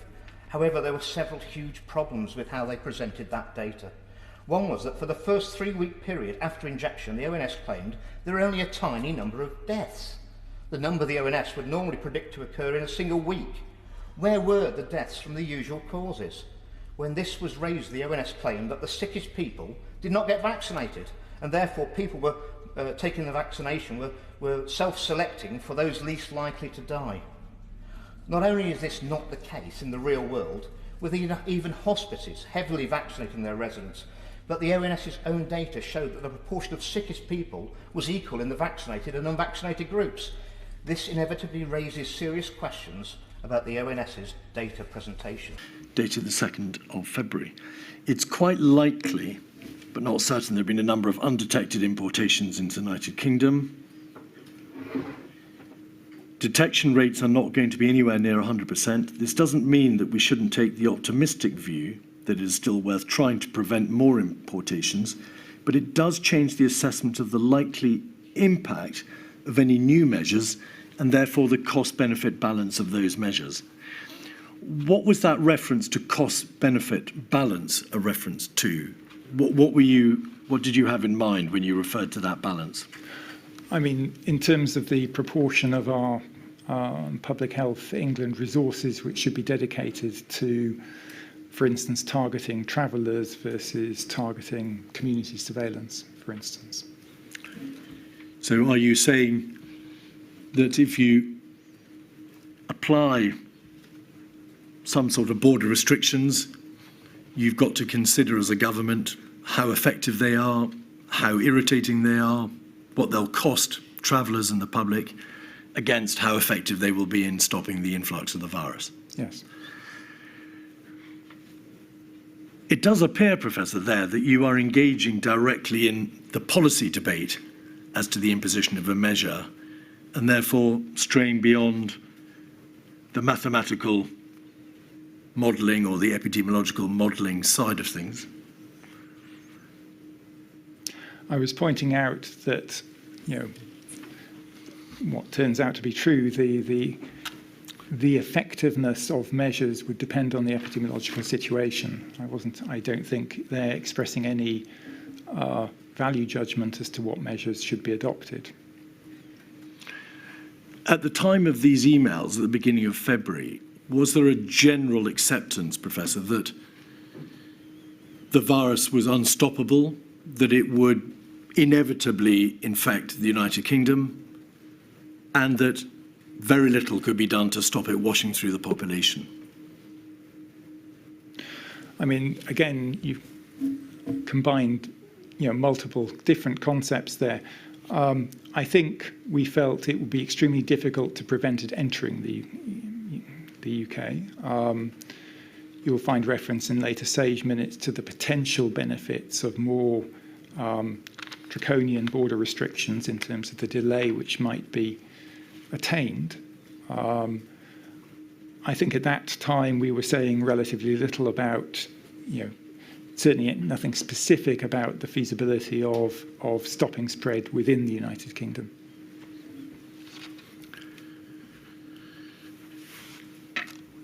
To what extent did you and your colleagues, in particular Chris Whitty, Patrick Vallance, Jonathan Van Dam, Jenny Harris, believe that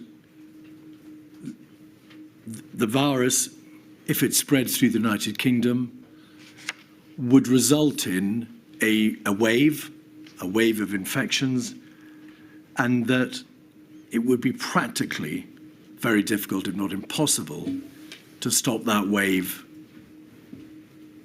proceeding through at least a significant part of the population? There were so many problems with the methodology used by the ONS that the statistics regulator agreed that the ONS data could not be used to assess vaccine efficacy or safety. That tells you something about the ONS. Consequently, Hart asked the UK Health Security Agency to provide the data they had on people who had died and therefore needed to be removed from their vaccination data set. This request has been repeatedly refused, with excuses given including the false claim that anonymising this data will be equivalent to creating it, even though there is case law that anonymisation is not considered creation of new data. Mr Deputy Speaker, I believe if this data was released it would be damning.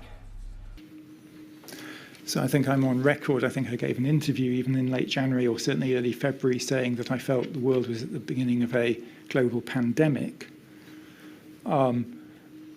If the question is, did I anticipate the use of intensive non-pharmaceutical interventions to suppress transmission at that point? No, I didn't. Did I know that they were, in theory, able to be used? Yes. I mean, I'd studied the use of such interventions, both for SARS, but probably more relevantly in the 1918 flu pandemic in the United States.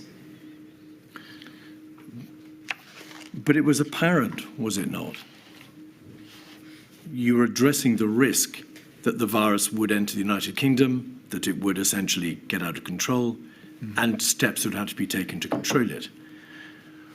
Where is the general debate at this stage of what sort of control measures, NPIs, might have to be considered? I mean, I think the debate, well,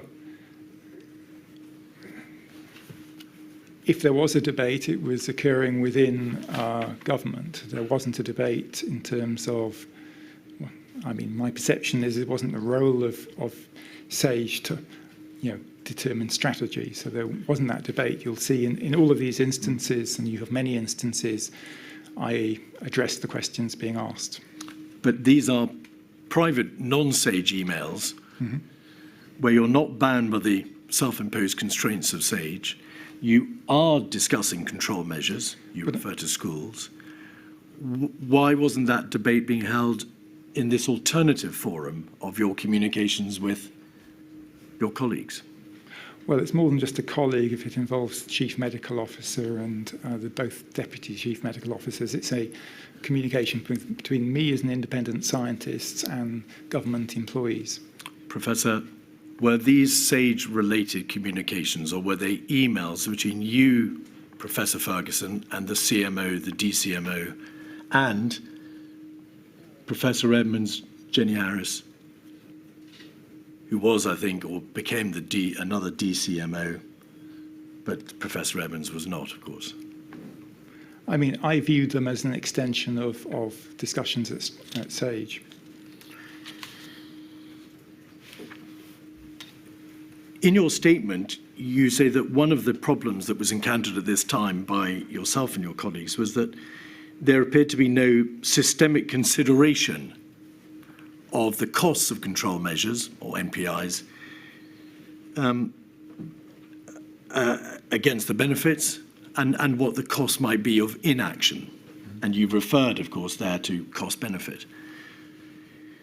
Did anybody take any steps to say in the context of SAGE or to the government by one of these emails, we need to have a structure put in place for working out the cost benefit of the various measures which might, God forbid, have to be considered?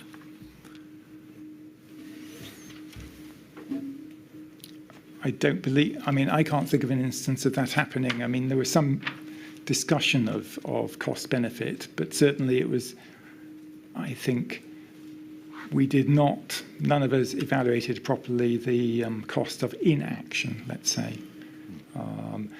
I have to say, we did not have the capability of doing so.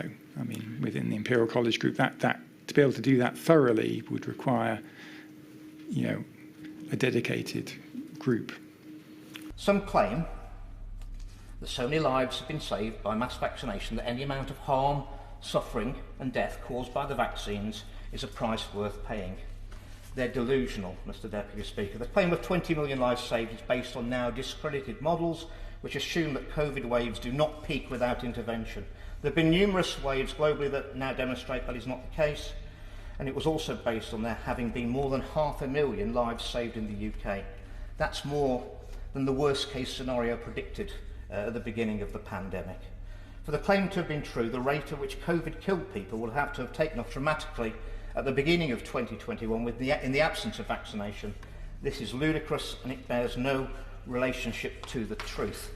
But these emails show, Professor, don't they, that you're not engaging in a dry epidemiological mathematic modelling debate. You are discussing matters of policy here and cost benefit and the feasibility of particular measures. Yes, of course. Yes. I mean, there's some discussion of feasibility. You referred to your views on whether or not the lockdown intervention in Wuhan was likely to be effective. And again, you've said that in January 2020, in late January 2020, your view was you had concerns or doubts as to whether it would be effective. Some of your colleagues were more confident that it would be effective. What was it that caused you to change your mind about the efficacy of the Wuhan lockdown? The trends in reported cases and deaths coming out of Wuhan. Was that information that was available to those other colleagues who took a more confident view of the likely outcome? I mean, we shared all information internally. Were some of your colleagues quite strongly of the view that containment was being tried in Wuhan, and was at least likely to work to the extent that it was worth trying or investigating further in the United Kingdom? Yes, a minority of my colleagues, yes. Maybe I should put it into context. I mean, we rarely had discussions internally of strategy, but it, of course, did come up, and there were a diversity of opinions expressed by different colleagues. Another area, again, in this theme of the broad conceptual issues, in January and February that was the subject of debate, and you've referred to it in your witness statement, was the way in which the government attempted to ascertain what the reasonable worst case scenario might be. Why did that matter? I mean, because the reasonable worst case scenario is the scenario which the government should be planning to cope with, in theory at least, in any civil contingency, any crisis. In the real world, Australia, New Zealand and South Korea had a mortality rate of 400 deaths per million up to the summer of 2022, after they were first hit with Omicron. So how does that compare? With the Wuhan strain, France and Europe as a whole had a mortality rate of under 400 deaths per million up to the summer of 2020. Australia, New Zealand and South Korea were all heavily vaccinated before infection. So tell me, where was the benefit? The UK had just over 800 deaths per million up to the summer of 2020, so twice as much. But we know that Omicron is half as deadly as the Wuhan variant. The death rates per million are the same before and after vaccination, so where was the benefits of vaccination? The regulators have failed in their duty to protect the public. They've allowed these novel products to skip crucial safety testing by letting them be described as vaccines. They've failed to insist on safety testing being done in the years since the first temporary emergency authorisation. Even now, no one can tell you how much spike protein is produced on vaccination and for how long. Yet another example of where there is no data for me to share with the House. Is the reasonable worst case scenario a planning tool, if you like? Indeed. And there was a considerable debate, was there not, on the subject of what the reasonable worst case scenario should be interpreted to mean and whether or not it was likely that we would find ourselves in a position in which we were in the reasonable worst case scenario. To what extent do you think that that debate about a planning tool prevented a more significant, substantial debate about the reality of policy responses and what should be done on the ground to stop the spread of the virus? I mean, potentially significantly. I was always uncomfortable with labelling what I felt was our central estimate as being the reasonable worst case, because calling it the reasonable worst case, even if in theory policymakers are meant to be planning to it, makes it sound like it's an unlikely eventuality. In my view, it was the most likely eventuality if nothing more was done.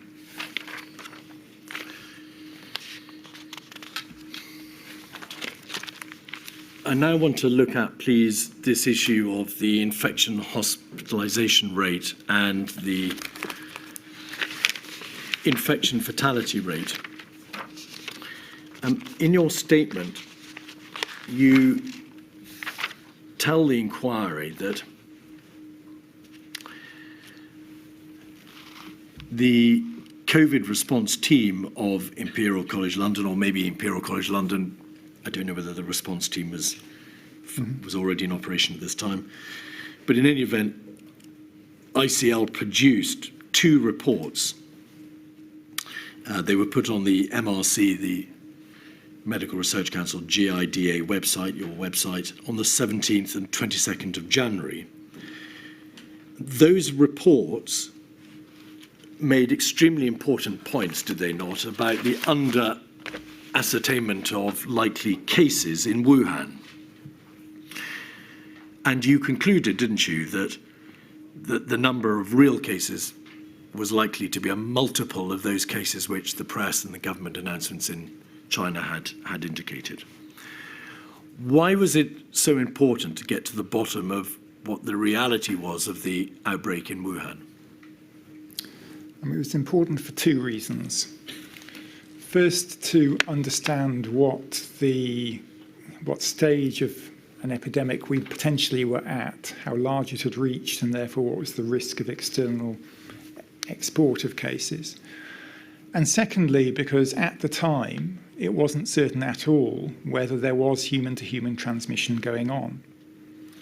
The speculated cause of the outbreak was exposure of people to a zoonotic source, to an animal source of virus. Now, history tells us that's plausible if you have a dozen, maybe 24 cases, but if you're estimating thousands of human cases, it becomes very implausible, much less plausible that those were all infected by zoonotic exposure, much more likely that we're seeing human-to-human transmission, self-sustaining human-to-human transmission. The press and government organs in China were reporting on deaths and the numbers of people who were hospitalized. But did that give you any idea of the number of people who might have had the virus in a mild way and were not therefore being reported on, or who were asymptomatic, that is to say, showing no symptoms at all? So those first two reports, no, because the basic approach they took was to look at cases being detected in third countries outside China through border screening, and that border screening was typically for symptomatic cases. Some countries like Japan and Thailand implemented that border screening very early, but those cases were symptomatic cases, and in several cases were actually hospitalized with quite severe symptoms. So even those analyses, while they produced estimates of thousands of cases, were not characterizing the full picture of the scale of the epidemic. And when it comes to properly recording deaths due to vaccination, the system's broken. Not a single doctor registered a death from a rare brain clot before doctors in Scandinavia forced the issue and the MHRA acknowledged the problem. Only then did these deaths start to be certified by doctors in the UK. It turns out the doctors were waiting for permission from the regulator, and the regulator was waiting to be alerted by the doctors. This is a lethal circularity. Furthermore, coroners have written Regulation 28 reports highlighting deaths from vaccination to prevent further deaths, yet the MHRA said in a response to an FOI that they had not received any of them. The system we have in place is clearly not functioning to protect the public. The regulators also missed the fact that in the Pfizer trial, the vaccine was made for the trial participants in a highly controlled environment, in stark contrast to the manufacturing process used for the public rollout, which was based on a completely different technology. When were you able to estimate, that there were very large numbers of infected persons who were suffering from the virus, either in a mild way, not requiring hospitalization and of course not dying, or who were asymptomatic? So with respect to China, that data came from repatriation flights of non-Chinese citizens back to their home countries. And for many of those flights, everybody on board was screened with a PCR test, irrespective of whether they had symptoms or not. That was a bit akin to the later ONS infection survey. It gave us a measure of infection prevalence at one point in time. And using that, making some assumptions, one could calibrate the scale of the epidemic, the true scale of the epidemic in Wuhan. And as a result of this very clever analysis, and you relied in part upon working out how many flights had left Wuhan and how many people had spread, and therefore how many people were likely to be infected. Did you, by you I mean ICL, did ICL and SAGE apply a working presumption from the beginning of February that 1/3 of infections could be asymptomatic, and that asymptomatic cases would be around 1/3 less infectious than symptomatic cases? Yes, the first was a reasonable assumption based on data. The second, that there would be less infectious, was a working assumption. We had no direct data for it, but it was consistent with patterns in other respiratory viruses.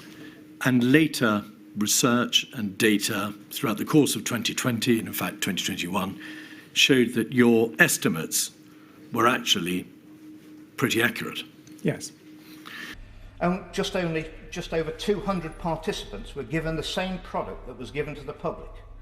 But not only was the data from these people never compared to those in the trial for efficacy and safety, but the MHRA have admitted that they dropped the requirement to provide the data. That means there was never a trial on the Pfizer product that was actually rolled out to the public. And that product has never been compared to the product that was actually trialled. The vaccine mass production processes use vats of Escherichia coli and present a risk of contamination with DNA from the bacteria as well as bacterial cell walls, which can cause dangerous reactions. This is not theoretical, Mr. Deputy Speaker. This is now sound evidence that's been replicated by several labs across the world, and the mRNA vaccines were contaminated by DNA which far exceeded the usual permissible levels.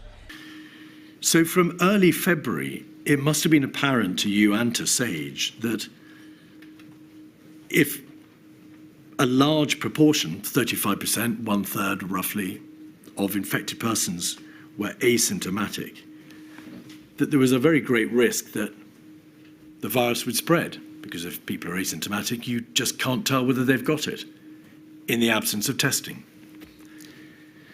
And there was no real testing, was there, either at the border of the United Kingdom or in the community, as you've described. So why, at the beginning of February, was SAGE and your own professional colleagues in Imperial College not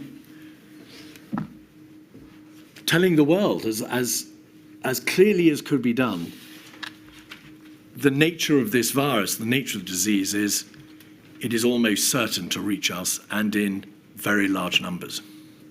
I mean, I referred, I think, my 12th of February Today programme interview where I said we were in the early stages of a pandemic, that it was going to be, a global pandemic, and that up to 80% of if we did nothing, up to 80% of the UK population would get infected in the following few months, and that up to 1% of them might die. I mean, I think that's quite a clear.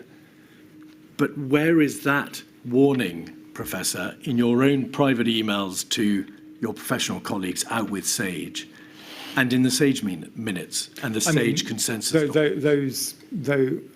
are buried in the planning assumptions of the SAGE documents, but those estimates were discussed at length within SAGE meetings. In the context of planning debate? In the context of? I mean, I would agree if your implication is there was perhaps too much focus on refining estimates and reducing uncertainty, and not enough on, let's say, operational planning, which of course we did not have visibility of on SAGE, then that might be true. So you agree that there was too much focus on perhaps the scientific or the data issues, rather than pointing out what must have been apparent, which is a major pandemic was inevitable.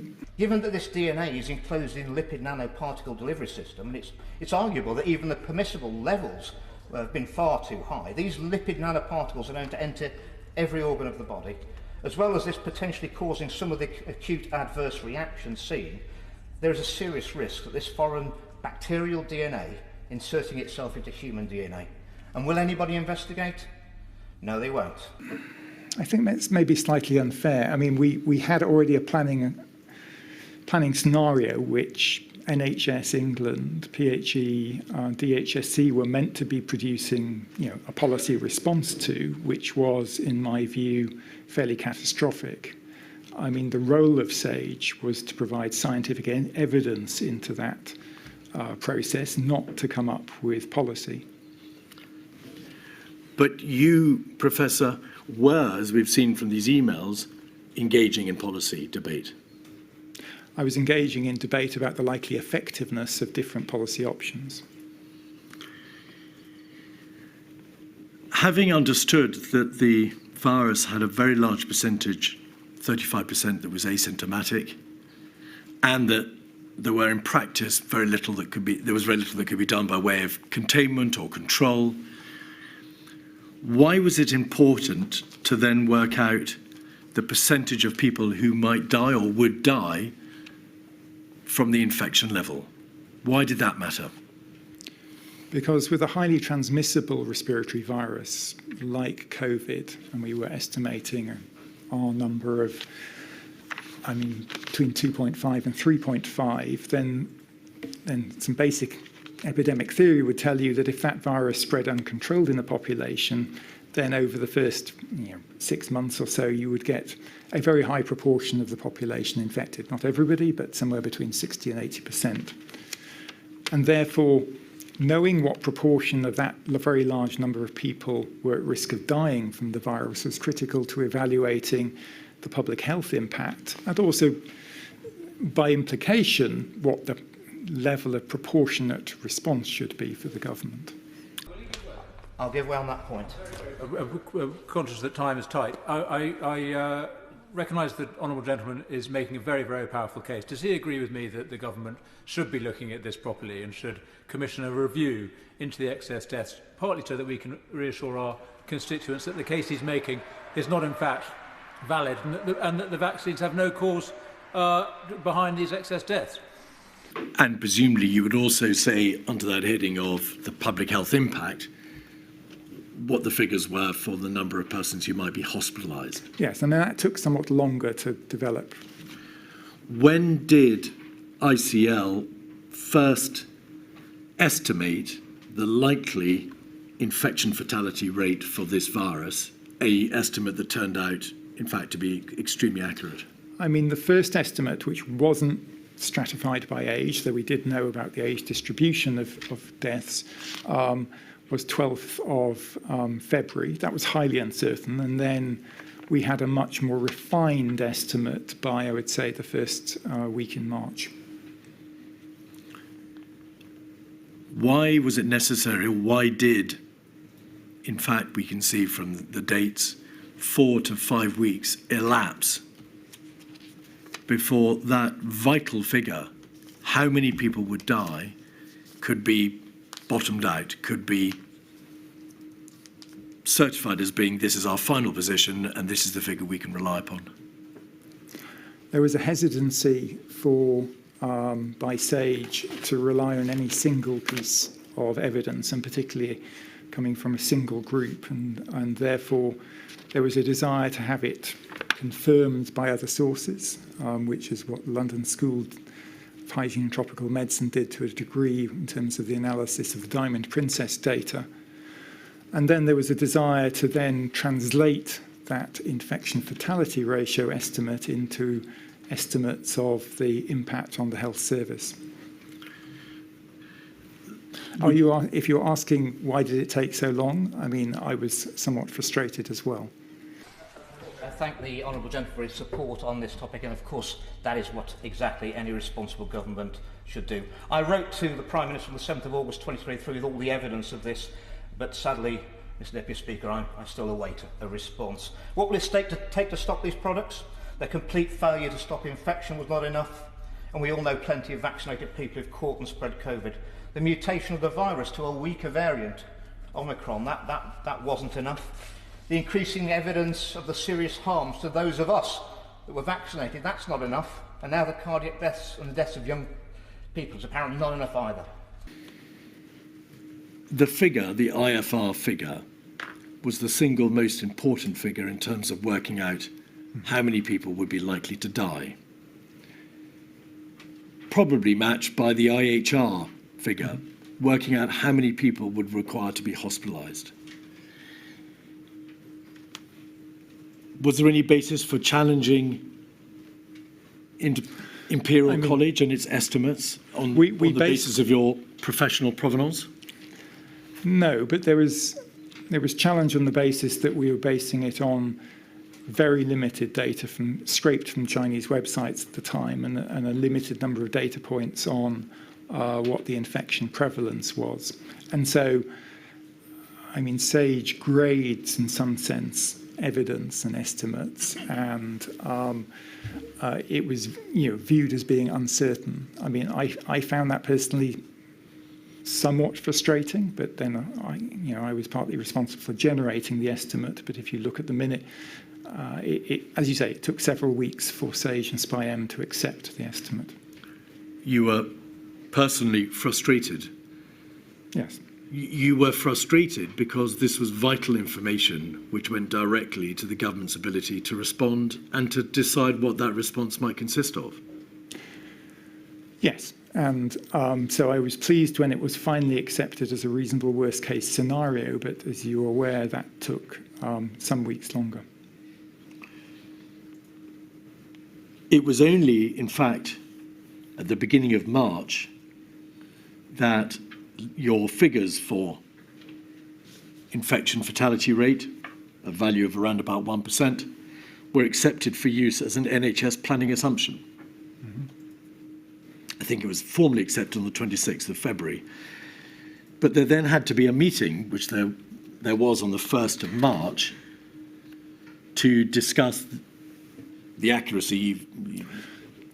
I mean, Yes. not quite. The meeting on the 1st of March was less about discussing the accuracy of the IFR figure, but involved clinical colleagues with expertise in respiratory viruses and with intensive care to translate that figure into estimates of healthcare demand.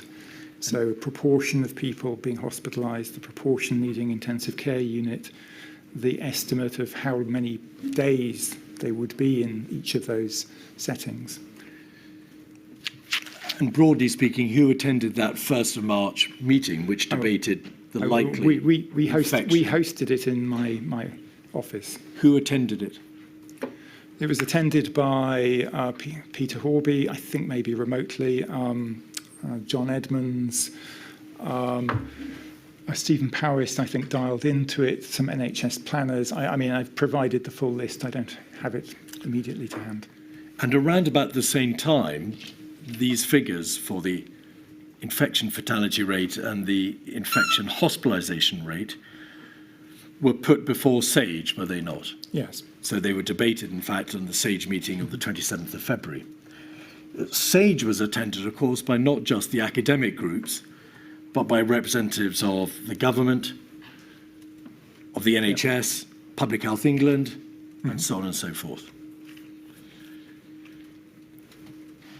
It must have been apparent to everybody at that 1st of March meeting and at the SAGE meeting on the 27th of February that given the fatality rate and given the hospitalisation rate and given the number of people in our population, the number of deaths and hospitalisations would be enormous. Yes, more than that, we generated, model output on that day spreadsheets which were provided to NHS England of the expected trajectory of the epidemic.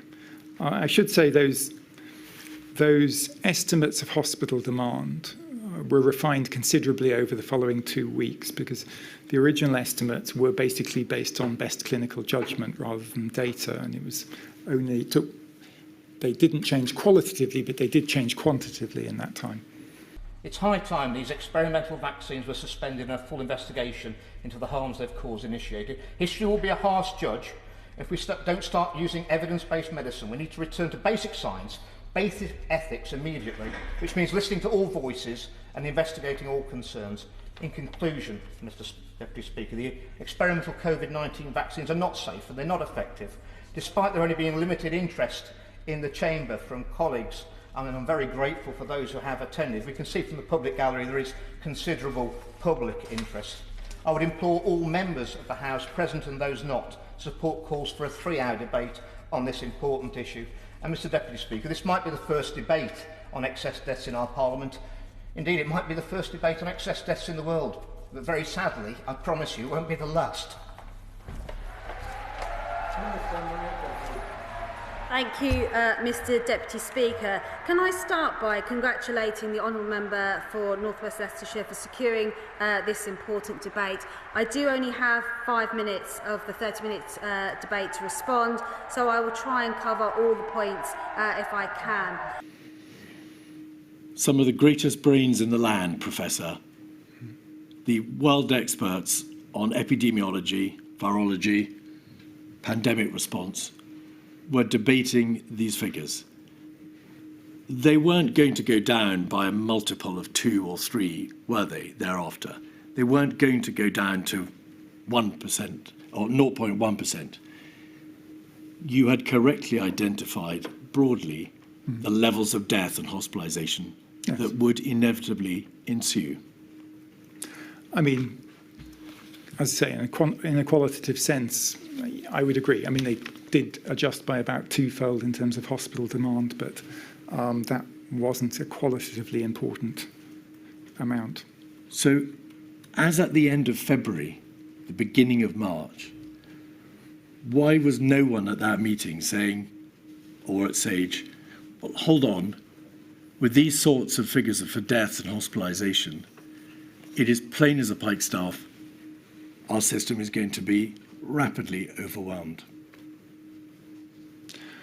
I mean, I would say two things there. First of all, before the pandemic, the UK basic pandemic plan for dealing with these particularly extreme events, lethal pandemics, allowed for the fact that healthcare demand would exceed the ability of the health system to cope, that emergency measures, surge measures and triage might need to be adopted. So there wasn't, you're right, that I think everybody at that meeting recognised that the levels of demand were well in excess of standard capacity. But that wasn't out of line with all previous planning around lethal pandemics. So what? Those deaths would take place, the hospitalisations would occur, and the system would be overwhelmed. The thing that meeting did not, all of that meeting considered what an unmitigated pandemic would look like. So if the government did absolutely nothing, I mean, that was the reasonable worst case scenario. I think a lot of the work in the following week or two was around the extent to which that could be modified and how.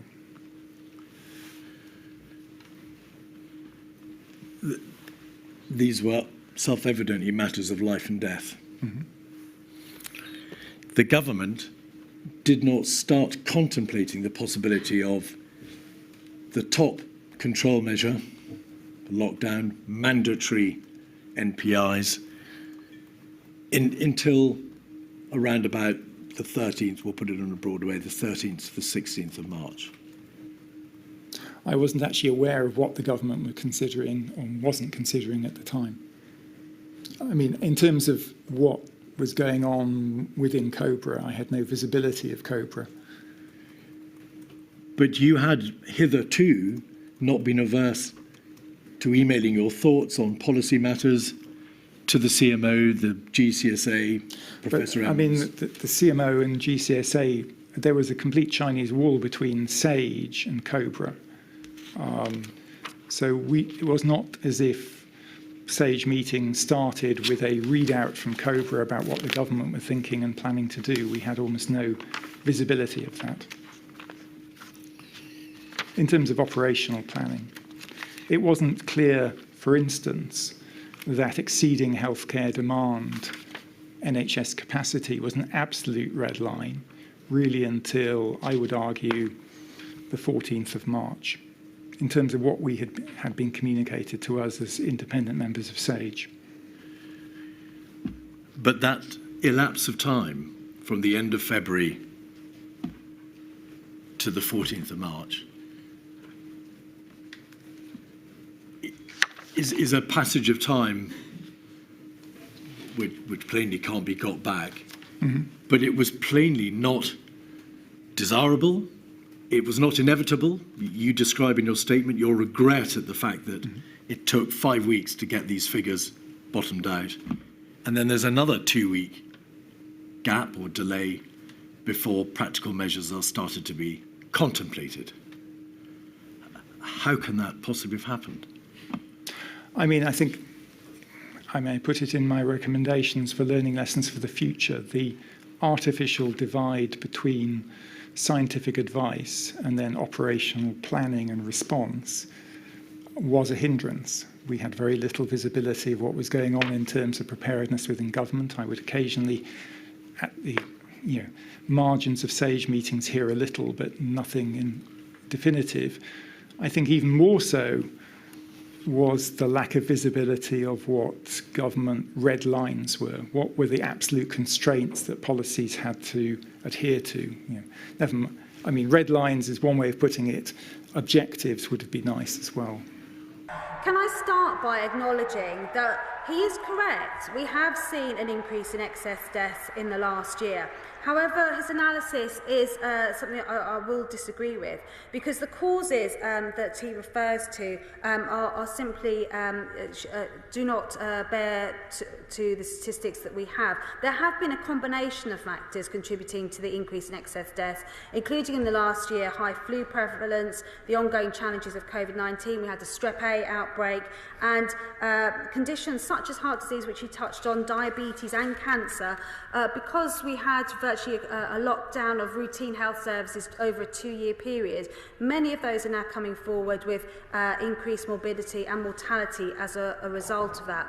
And starting with winter flu, the number of positive tests last year peaked at 31.8%, the highest seen in the last 6 years. And interim analysis from the UK HSA indicated the number of deaths in England associated with flu was far higher than pre-pandemic levels. So excess deaths due to flu last winter is sadly part of the answer.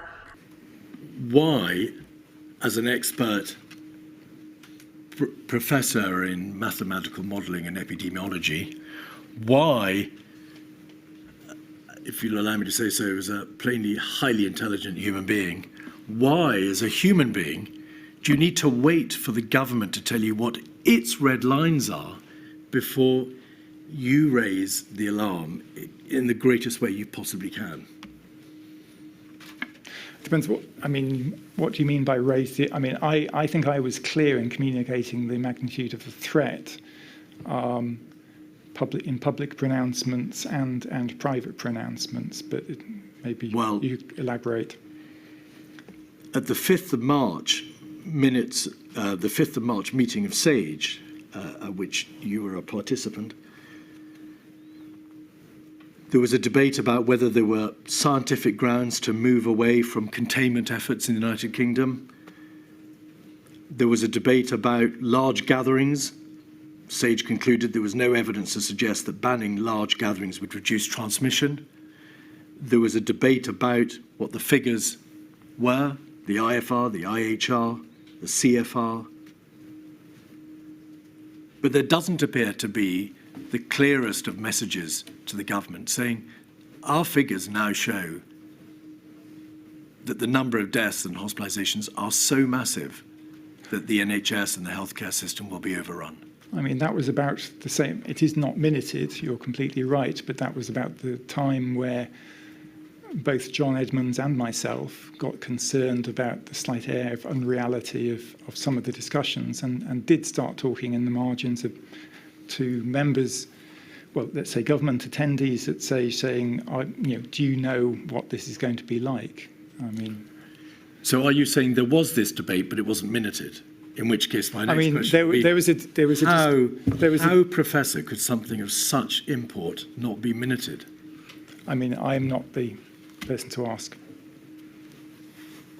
Can I just ask Mr. Keith Putchie that one of the matters that was debated was whether banning mass gatherings would reduce transmission. As a layperson, it seems to be a rather simple question. If you stop people getting together, then they're not going to get infected. Can you remember what the debate was? Yes. So the issue is about what proportion of time so maybe I'll start again. So mass gatherings, I think, intuitively sound like risky things because you might have 10,000 people together. But for a virus which transmits through close contact, in fact, if you have any one infected person, they're no more likely to generate large numbers of infections than there would be, for instance, in a pub, for instance. So they're going to infect the people around them? Around them. And so the question there is about proportionality. There's a tendency to target football matches, for instance, but in fact that's outside generally. The transmission risk is low. If you look at an analysis of where people spend their time, the venues where that sort of transmission is much more likely to occur are hospitality venues, for instance. And this is a point you have it on record in an email exchange with Chris Whitty.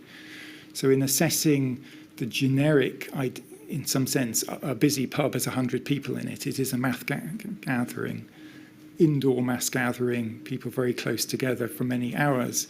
It was my view that posed much more of a risk than occasional outdoor sporting venues, because many more people attend pubs than attend football matches. Thank you. I think, Professor, the government was much vexed about the issue of mass gatherings, and it repeatedly asked SAGE for its commissioned advice, did it not?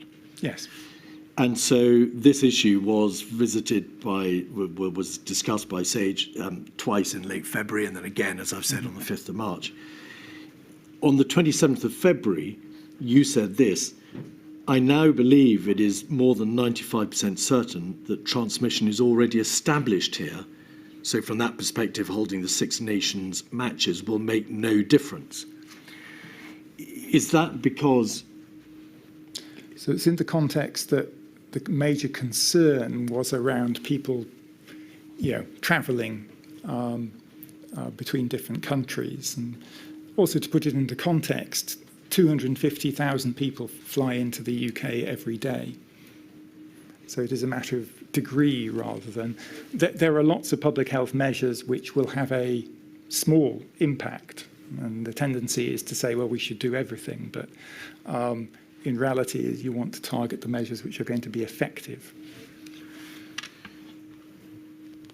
It's like throwing, you would say, a lit match on a fire. If the virus is already established in the United Kingdom, it doesn't make any difference in general terms whether or not there is a single gathering. Yes.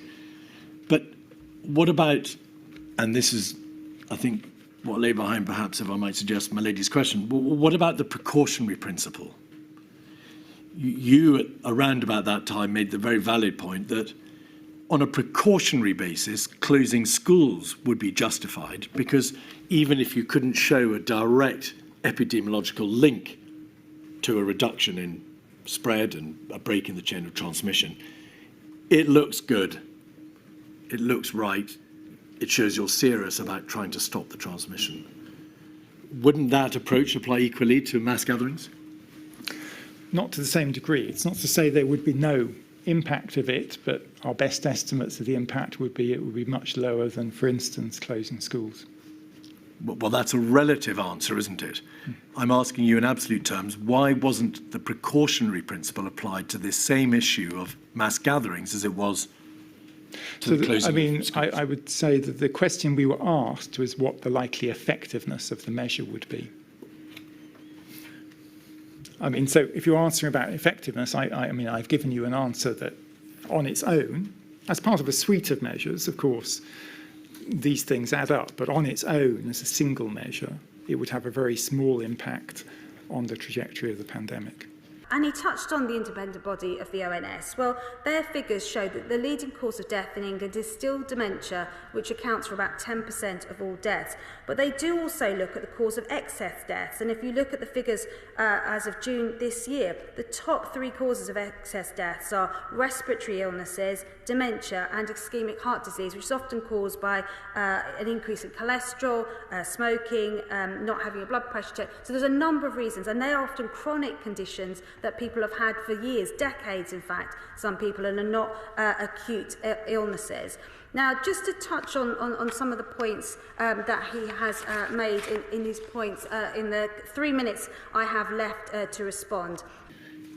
As we've seen from the emails, you weren't averse to going beyond, quite understandably, a narrow issue of what would be the epidemiological answer to questions of policy and measures and efficacy and breaking transmission. Why did you Well, I would say that is part of there's talking about efficacy and talking about effectiveness and relative effectiveness is, I think, well within my area of expertise. Talking about should the government therefore do something is something different. But you do agree, don't you, that there are plenty of examples where you do say the government should do something? Plenty of. examples I can think of most in those early days was about just ramping up testing and getting some decent surveillance into place so we knew what was going on. And control measures and cost-benefit analysis and economic considerations, all the stuff of policy. I mean, yes. I mean, I would have compared with past emergencies I've been involved in. I saw less evidence of, say, behind-the-scenes government planning.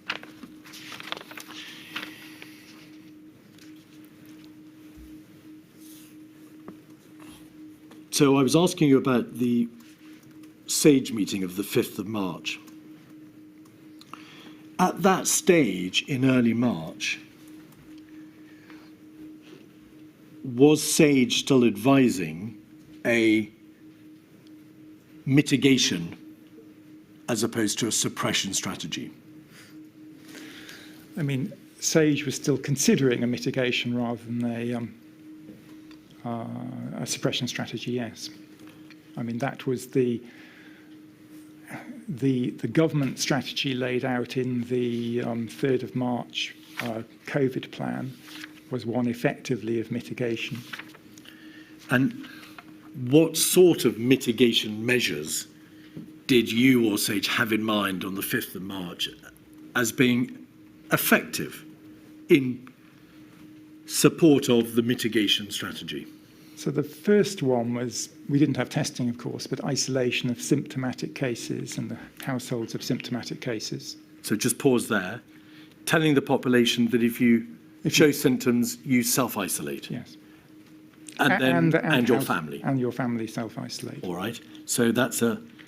I mean, that was indeed the first policy actually announced. Other measures we considered were reducing social contacts and workplace contacts. School closure has already been mentioned. There was an extensive debate around that time about measures which were particularly targeted around shielding the elderly, because it was known that that age group was most at risk. Those are the measures being modelled. There was also discussion within SAGE as the particular risk associated with care homes and the need to improve infection control in that setting.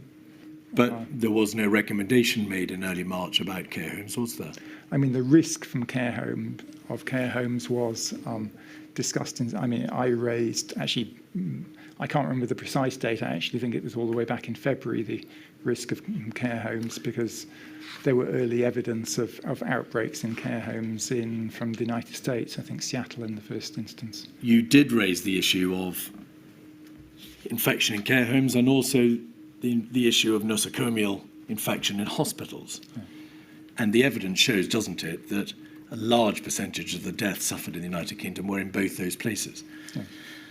But at the beginning of March, although you've said you debated care homes, SAGE made no recommendations, in fact, for restrictions on care homes, other than the general self-imposed obligation to isolate you and your family members in the event of symptoms.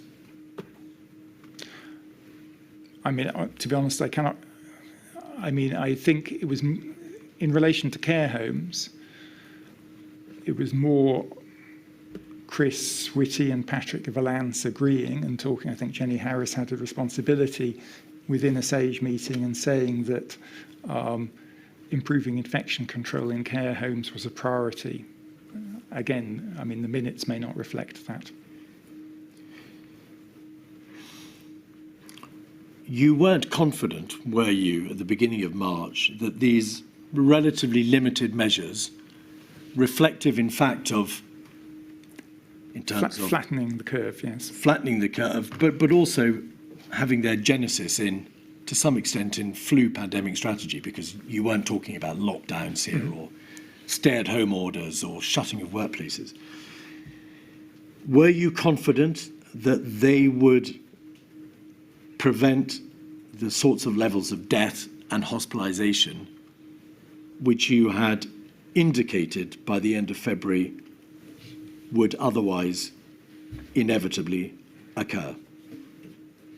The best we were able to achieve in I mean, in modelling terms, but combining these interventions in a mitigation sense was about a halving of deaths, mostly down to shielding. It's an open question how successful that would have been as a policy.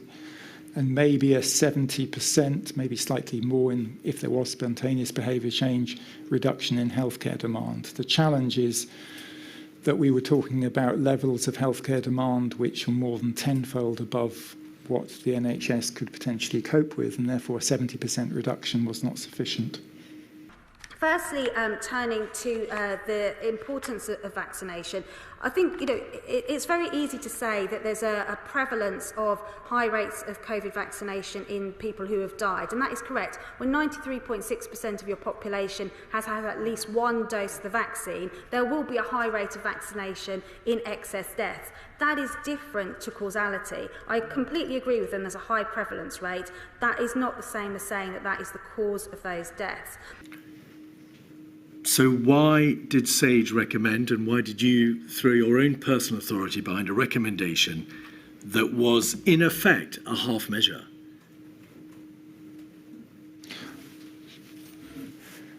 I mean, I would say SAGE was working to the what we understood was the government policy of wanting to do its best to mitigate the epidemic, but not risk a second wave in the autumn. But the primary objective was surely to prevent death and to stop the transmission of the virus. Why were you waiting for clarity to come about the government's own strategy? Why did you need to know what its red lines were before you made a perfectly sensible recommendation? Half measures mitigation are just not going to work. We need suppression. So the challenge with suppression is what does it lead to? It delays matters at enormous societal and economic cost, but what do you do next? And so the SAGE discussions, such as they were around this issue, were looking in the 1 year time frame or longer at, where would the UK be then? And that Chris Whitty in particular was concerned about what would be happening in the autumn. So is this the position? There was a fear on the part of SAGE and its constituent parts, its participants, that if you pushed R0 down below 1, if you clamped down hard on the virus, it would re-emerge later like an uncoiled spring in a vicious, overwhelming second wave. I mean, that was the initial concern around those measures. Why was it assumed that there would be a second wave? Or rather, was consideration given to whether or not measures might have been able to be taken in the meantime in May, June, July, August, September, October, November, to make sure that there wouldn't be a second wave? For example, a developed test, trace, isolate support system. I don't remember that being discussed, but there wasn't a lengthy discussion of suppression type strategies in SAGE until the middle of March. You say in your statement that you did not strongly advise for a switch to a suppression strategy prior to March the 13th, in part because of my belief that it isn't the role of scientific advisors to determine policy, but also because I was very conscious of the huge economic and social costs which would be entailed by long-term and intensive use of NPIs. Why was it a concern of a mathematical epidemiologist, no respect, to determine matters of economic and social cost and to undertake this cost-benefit analysis? Well, first of all, public health, there's a strong tradition within public health of looking at cost-benefit in the way we operate our health system, the way we judge the proportionality of interventions. Cost is weighed against benefit, both economic cost and other more, let's say, nebulous costs. Professor, where is the emergency call to the government at the beginning of March, 2 weeks before the 13th, when it kicks off, where you say, or Sage says, we have to turn to a suppression strategy because of the risk, the high levels of death and hospitalisation. But for you, the government, you'll have to work out the cost-benefit analysis. You will have to work out whether the cost of suppression is worth it. I mean, I think Chris and Patrick were at every SAGE meeting and were very well aware of that. I wasn't clear on what was being communicated to government or not, as some of the later emails you referred to make clear. I said where you or Sage, not Sir Patrick or Sir Chris, where does Sage say that? At the end of February and in the first week of March? I mean, as I've said before, the role of SAGE is to answer the questions addressed to it. Milady, is that a convenient moment? It is. Sorry, it's time for another break, Professor. You might welcome one as well. 15 minutes, please. All rise.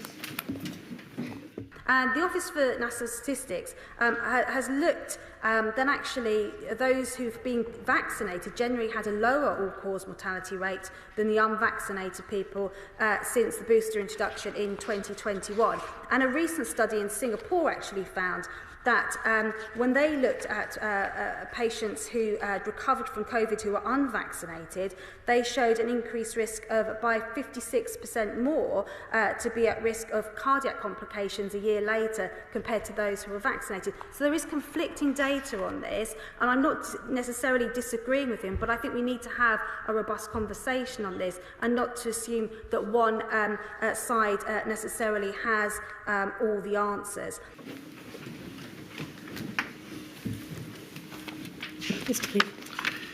So, Professor, we come to the beginning of March 2020, and the government, as you've correctly reminded us, publishes its coronavirus action plan, in which the first stage is contain.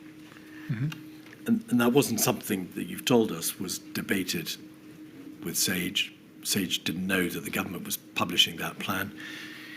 You must have been quite surprised to see the promulgation of a new plan which contained as its first stage contain, when, as you've described very ably to us, you had very real doubts and had very real doubts for a matter of weeks as to whether contain could ever work.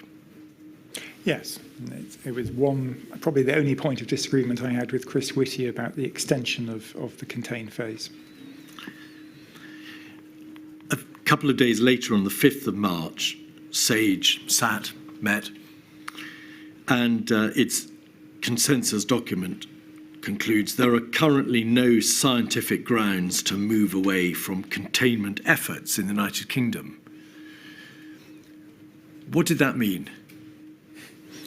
I mean, there was a debate around containment, and Chris gave his view, which was, I think, largely around the fact that didn't want the UK to be the first country to move away from that. I mean, from memory, I expressed the view which I've expressed previously, that I didn't feel contain was succeeding. To be honest, I don't know quite where that central, opinion, let's say, of those minutes came from. Are you saying that because there was a disagreement as to the efficacy of containment, SAGE alighted upon that phrase, there are no scientific grounds to move away from it? I mean, you would have to ask the person who drafted it, but yes, that might be. Professor, you were at the meeting. I mean, I don't... A most important member of that committee, and you take responsibility, as with all the members, for the documents and the minutes, the documents produced by your committee. What did it mean? Is that right? No, I mean, we're not... And if you get to approve the minutes, did you get to approve them? No, not from memory. We get circulated the summary, but we don't approve the minutes. It's not like NervTag where you edit the Was this document circulated to you at any time before it was published and put into the public domain? Oh, you always get copies of the summary. And when you saw this phrase, did you see this phrase in the summary? Yes. Right. When you saw that phrase in the summary, which was given to you, did you think to yourself, well, that's not a fair reflection of the debate? I thought it was a diplomatic form of words. To what extent was Sir Chris's discomfort at the idea that the United Kingdom would be the first country to abandon containment a driver of that conclusion? I mean, I think it was probably the most significant driver.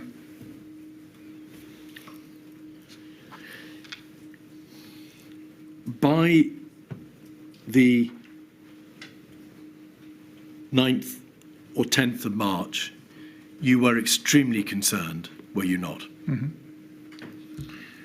You had had, for now, a matter of 4 to 5 weeks, the basic figures in relation to infection fatality rate, infection hospitalisation rate.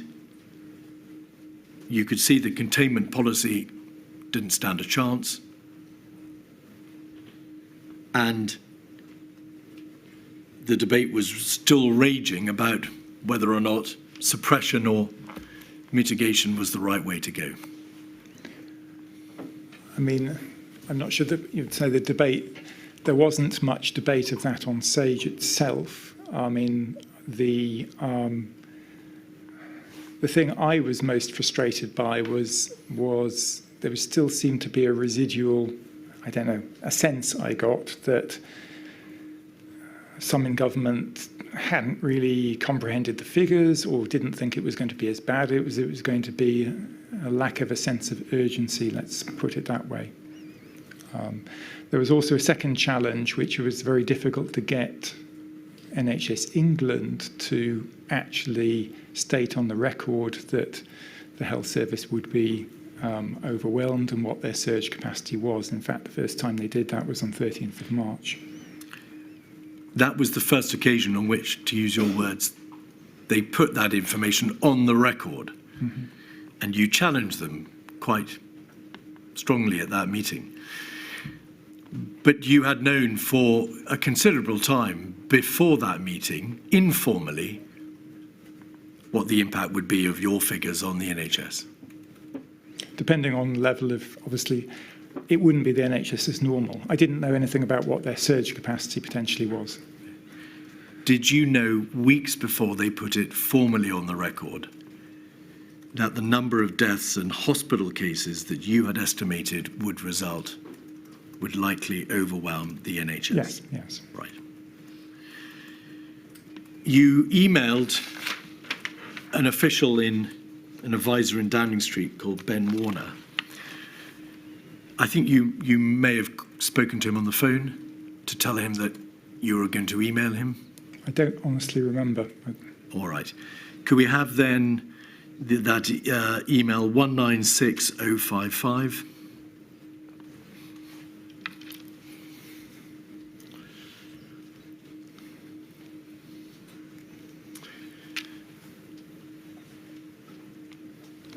If we go to the second page, please, we'll chronologically work backwards.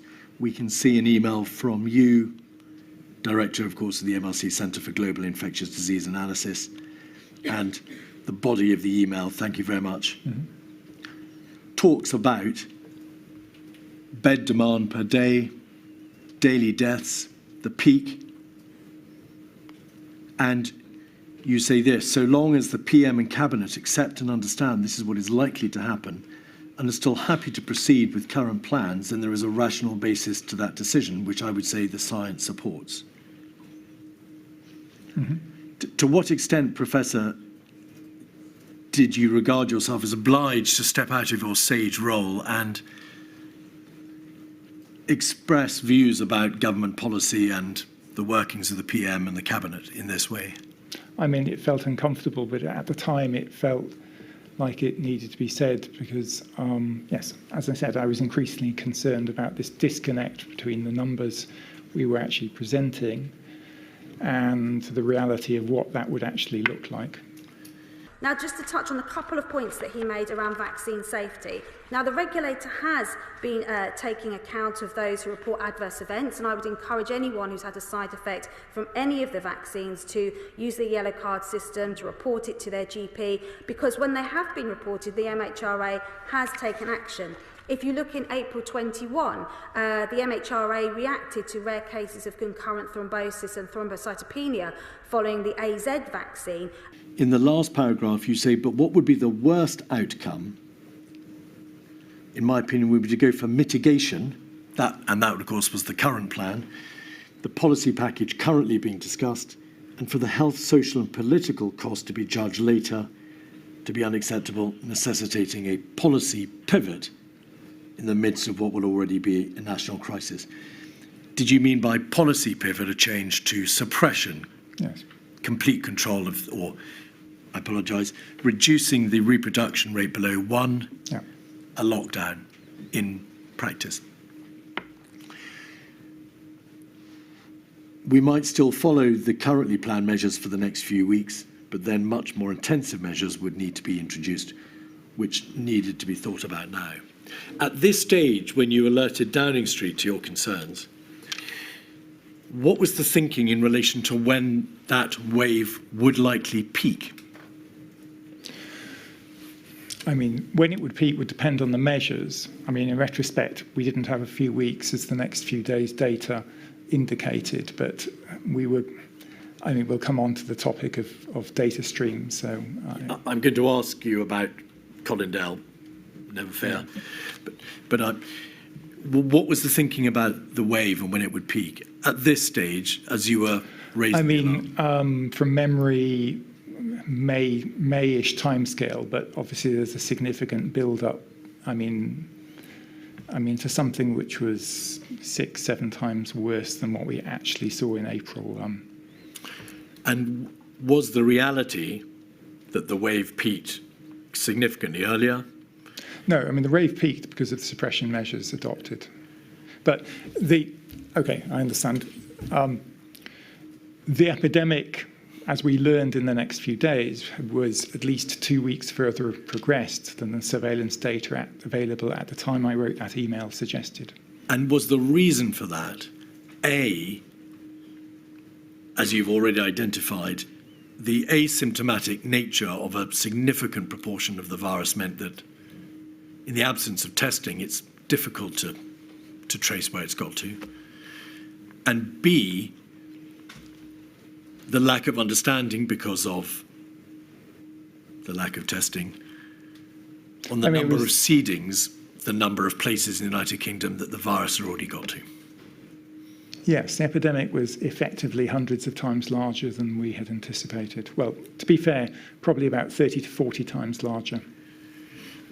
In essence, because of a lack of a significant, sophisticated surveillance and testing system. Yes, which I would say that, I mean, both Patrick Vallance, myself, John Edmonds and Jeremy Farrar had repeatedly commented on this multiple times in Sage. And then if we could go, please, to the prior page, the previous page, page 1. You say at the bottom of the page, "Dear Ben, good to talk today," which is why I suspect you might have called him. That probably was on the aside of, on the Sage meeting. On the margins, because he attended Sage, did he not? Thank you for sending this over, he says. I think the point you make is very valid, important. I'll continue to raise it here. And then you email subsequently about the Prime Minister's press conference. On the 11th of March, there is also an email, 149013.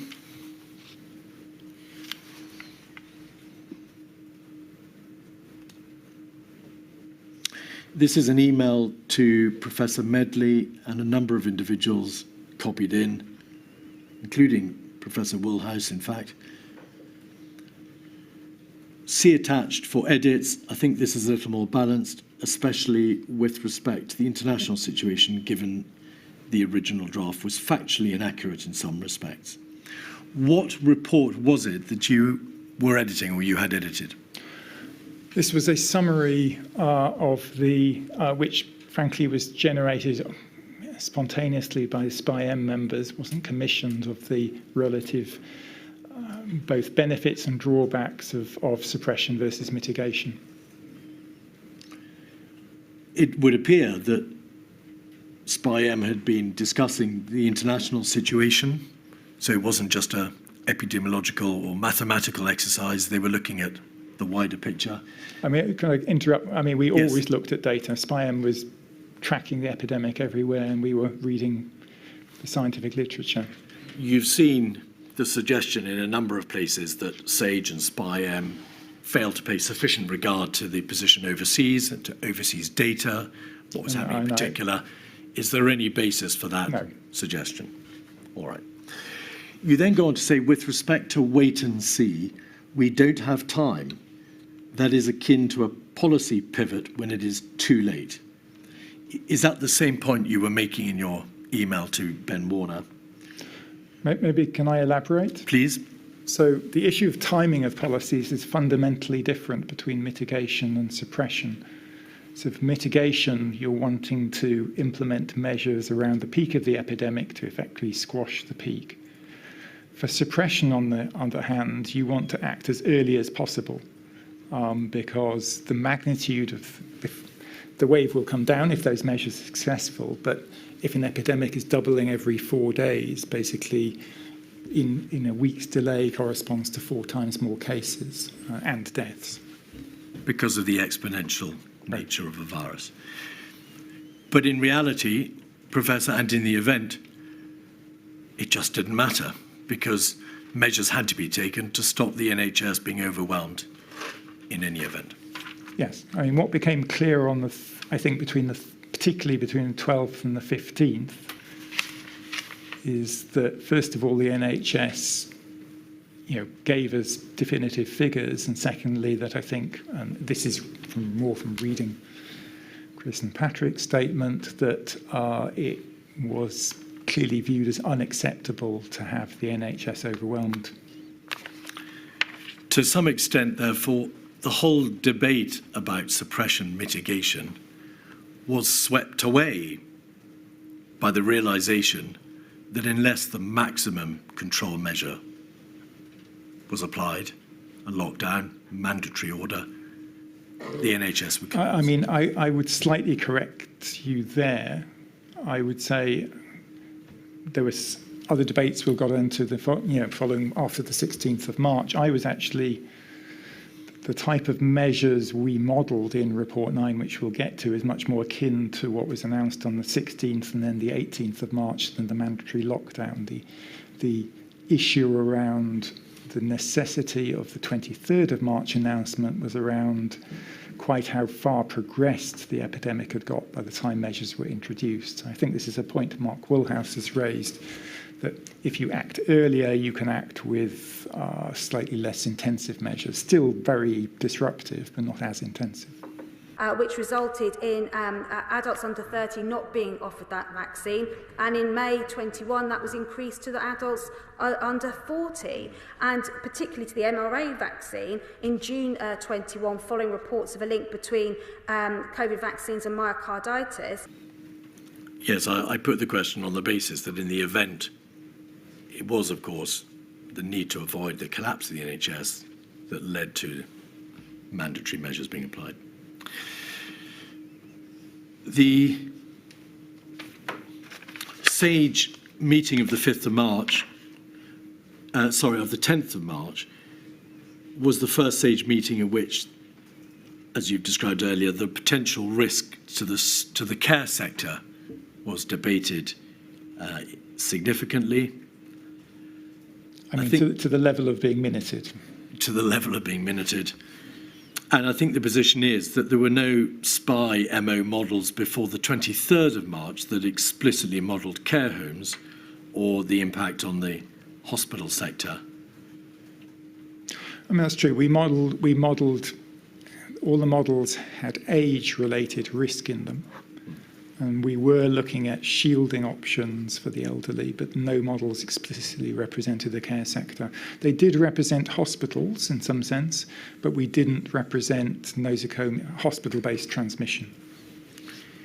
You say in your statement that you were so concerned by the lack of data, and it was in the main a lack of data which had led to you not being able to model these specific sectors, that you sent members of your team at the Imperial College COVID-19 response team to PHE's offices in Collingdale. Why did you do that? Well, I should elaborate. I mean, we have a close working relationship with what is now UKHSA and the Health Protection Research Unit you mentioned at the start of this evidence session is a collaborative initiative between Imperial College, London School of Hygiene and Tropical Medicine, and then Public Health England. And so we were used to working together. I just became aware that at that time that the staff were overwhelmed at Collindale in trying to pull the data together for both the central government, for SAGE and SPI-M. I mean, I could tell that from the fact that emails were coming through at past midnight. And so I offered to provide some support in terms of people who could help put in place, hopefully, a better system. And then, as we heard earlier from Professor Stephen Riley, it's around that time that he produced the two papers that he did. He is, of course, a member of the Imperial College team. And the first of those papers was considered by SPI-MO on the 11th of March. Mm-hmm. I think it's fair to say, Professor, that his reports were not welcomed by you. You were, in your response to him, quite critical of what you saw to be the assumption that what he was recommending would be adopted by the government. You said there'll be no appetite for such draconian measures. But his approach was, putting aside the policy impact, broadly correct, was it not? I mean, it was the approach which ended up being adopted in terms of suppression. I mean, the issue. I mean, there were, as you're aware, there were multiple iterations of that. The first iteration on 1st of March was, I mean, and I said to him at the time we would include containment options, which are much more similar to what turned into Report 9. I felt there were certain. So, I mean, Stephen believed passionately from very early on that the country should lock down. Took a different view of that kind of interface between science and policy, and I accepted that. So I had some particular technical concerns with the final report produced, which you're referring to, just in terms of some of the assumptions around, I mean, looking at how mitigation might fail, but not looking at, for instance, how suppression might fail. Putting aside the technical changes and the editing, in broad terms, you saw the reports as intruding impermissibly into policy areas. Did you not? I had concerns that the way they were written at the time would be seen, particularly if we put them out as an Imperial College report. And I said he was free, I mean, absolutely, obviously free to do what he wanted with it, but if we put them out as an Imperial College report, it would be seen as almost advocating one policy solution. But you had been advocating on policy in the press, to Ben Warner, to the CMO, the CSA. I mean, what I'd been doing is issuing warnings about, was the government aware of what their policy was actually going to result in. The Commission on Human Medicines conducted an independent review which found the incidence of this side effect was rare, but it was between 1 and 2 cases per 100,000. So when there are concerns, absolutely we must investigate those. There is no doubt about it. And for those that have experienced rare side effects from the vaccine, we had a debate earlier this afternoon about that. We do have the Vaccine Damage Payment Scheme. I think. did you debate publicly and with government officials the policy implications of the mathematical and epidemiological advice that you were providing? Sorry, what do you mean by publicly? Did you talk about the policy consequences of your modelling in the press or in emails? No, not in that sense publicly. Did you communicate to Ben Warner in Downing Street Indeed. your concerns about the measures, whether it should be suppression or mitigation, and what should be done? Well, you just covered the emails to Ben Warner, which wasn't. I did not view those emails as being advocating for a change of policy, more as saying, are you aware of what the current policy will cause? And, clearly is the Prime Minister aware of that? It was a warning about the consequences. On the 12th of March, could we have 149061? You engaged in email communication with Professor Edmonds and Professor Farrer. Yep. The email from you is at the bottom half of the page. Friday the 13th, I think the message got across. What message was that? Was that the message at the SAGE meeting on that day? Yeah. I still think part of the issue is Chris is hoping it won't be as bad as we say. You expressed that view to your colleagues, Messrs. Farrer and Edmonds. Did you say to the CMO himself, I'm concerned that you appear to have a degree of optimism bias, that it won't be as bad as we all think it will be? Not in so many words. What I tried to do was reinforce the support for the estimates we were coming up with. I mean, I think Chris was naturally more, let's say, conservative at accepting, and they were uncertain estimates.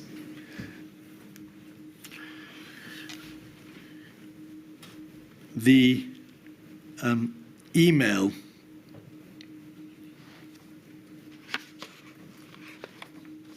is obviously a conversation between yourself and Jeremy Farrer and John Edmonds. To what extent did you express these views openly in SAGE yourself on the 13th of March? So on the 13th of March, what I refer to in the second sentence there is the fact that I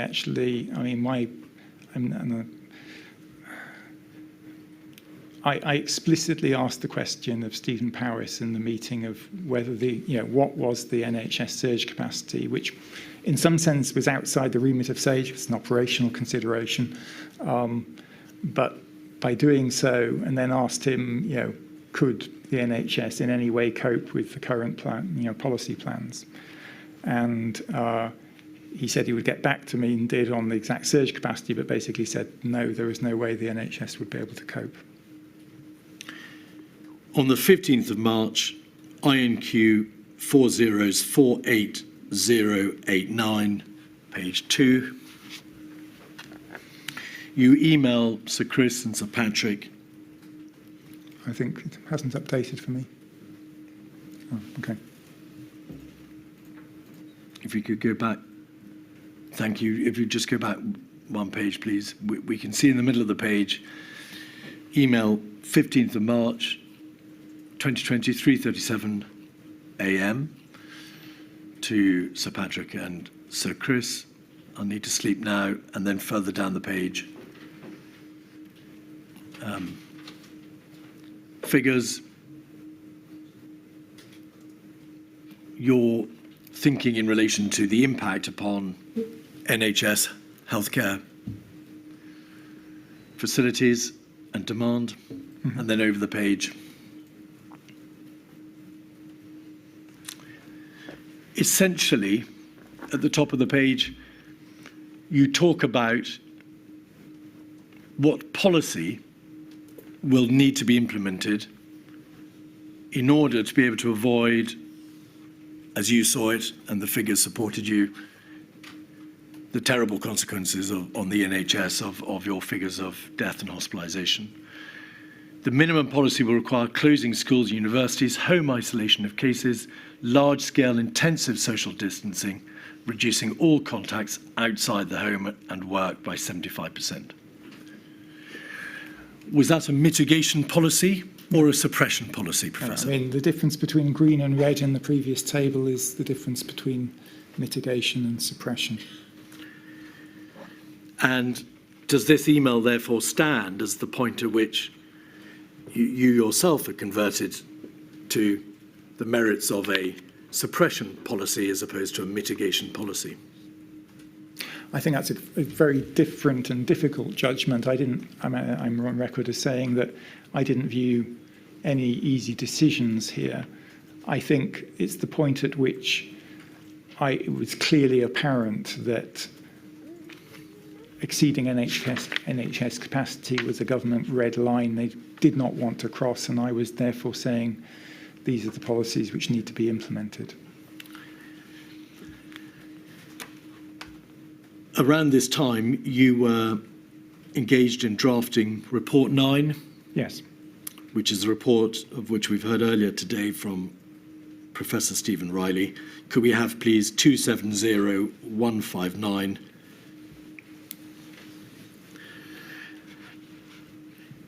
There's a summary on page 1, which, in essence, is this, right? States that the result of epidemiological modelling is that whilst there are two fundamental strategies, mitigation and suppression, the optimal mitigation policy is that policy which you've identified in the email of a relatively stringent degree of measure, but falling short of a lockdown. Not quite. So the optimal mitigation policy could achieve maybe a 2/3 reduction in peak healthcare demand and the halving of deaths, which was the, quotes, mitigation. The suppression policy then went further, and that's where you can avoid exceeding healthcare limits. Which offers a payment of 120,000 if that is one showed to be... Order. Thank you, Mr. Speaker. I'm terribly sorry. The House stands adjourned. Page 2.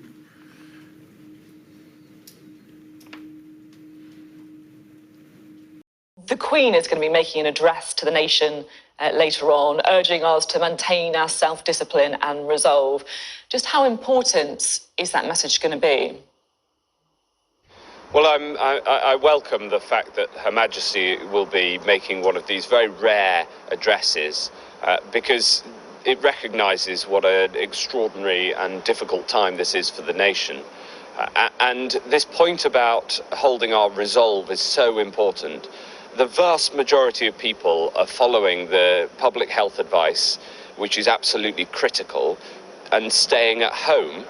You say the major challenge of suppression is that this type of intensive intervention package, or something equivalently effective at reducing transmission, will need to be maintained until a vaccine becomes available. Did you consider the possibility that a sophisticated, scaled-up test, trace, isolation measure could provide a degree of succour and support before vaccines? I mean, that is what was being referred to, or something equivalently effective at reducing transmission in that sentence.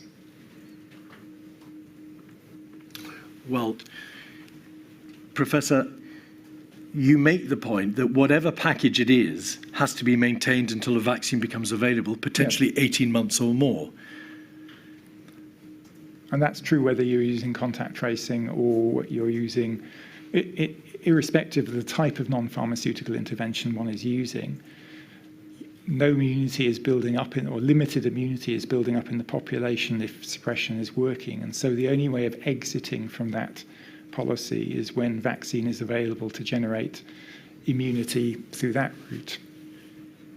Professor, in this document, you are advocating an intensive intervention package by way of reducing contact in the workplace and at home, ensuring a degree of isolation that breaks transmission chains. but there are a small minority of people who are still not doing that. It's quite unbelievable, frankly, to see that there are some people who are not following the advice. But the vast and overwhelming majority of people are. And so I hope that Her Majesty will lift the spirits and also thank everybody who is doing the right thing by staying at home, because that is the best way to control the spread of this virus. And you say that package will need to be maintained until a vaccine becomes available. You're not there referring to testing. Testing is not a package, is it, which is concerned with... I mean, maybe I'll read. The major challenge of suppression is this type of intervention package, or something equivalently effective at reducing transmission, will need to be maintained until a vaccine becomes available. All right, why didn't you say the best way of being able to return to life, something approaching normality, after this intervention package is introduced, is to develop at speed a rapid test and trace and isolate system? I mean, I think, well, we did a lot of work in the following weeks on that. It wasn't at that time our top priority. We had a limited amount of time to look at it, and I didn't want to be making statements which I couldn't back up. All right, page 6. I mean, I don't disagree with the concept of having an effective test and trace system, and I'm on record at looking at both stating that and looking at it in detail. Could we have page 16, please?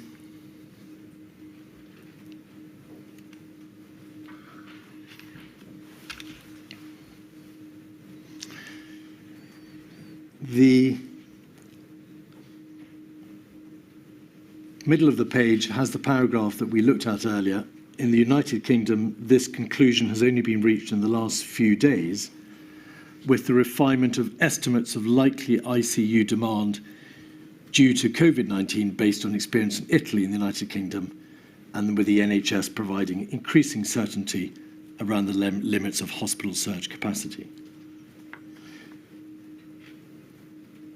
Was it not the position that you had, in fact, for a matter of weeks, known what the IFR number was likely to be, the hospitalisation number was going to be?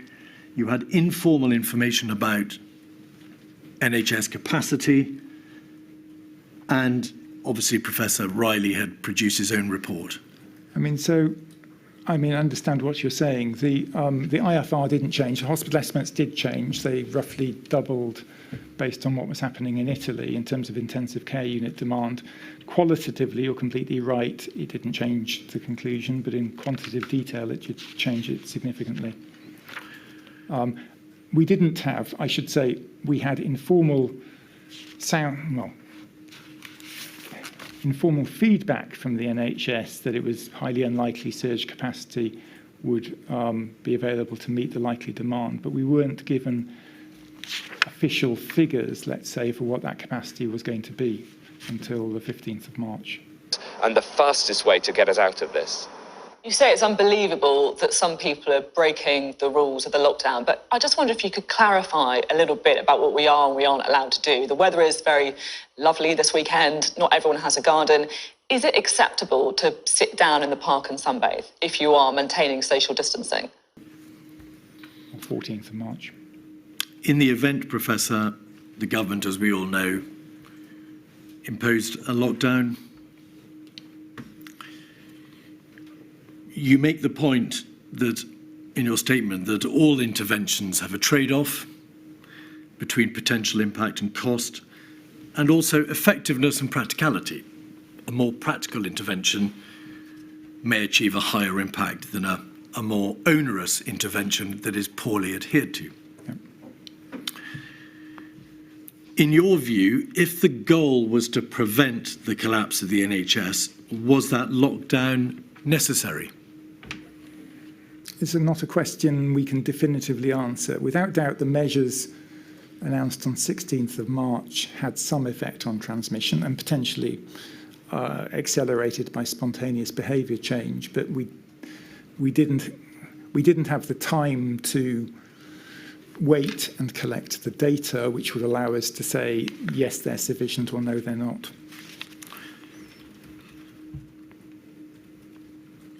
But you gave evidence. I can't go into, for legal reasons, the evidence that you gave, but you have spoken about what the impact might have been if the intervention had been introduced a week earlier.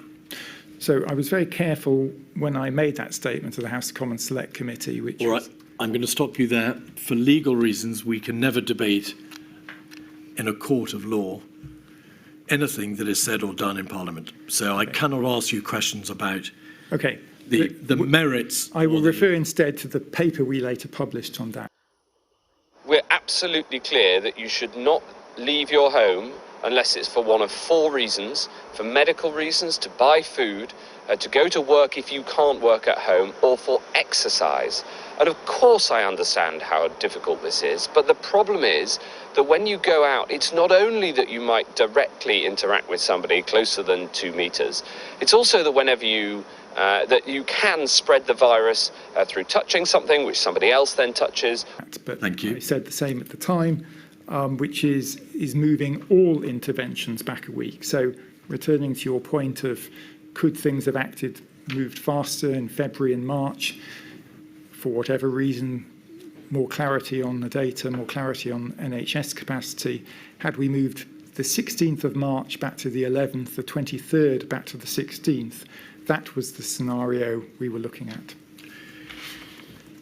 But my question to you was, if the goal was to prevent the collapse of the NHS, was that lockdown necessary? I mean, from everything you've said, it must surely follow that it was, because you were saying you've got to do it, otherwise... So I thought you were distinguishing between what was announced on the 16th of March and what was announced on the 23rd of March. No. Or you could pick it up that way.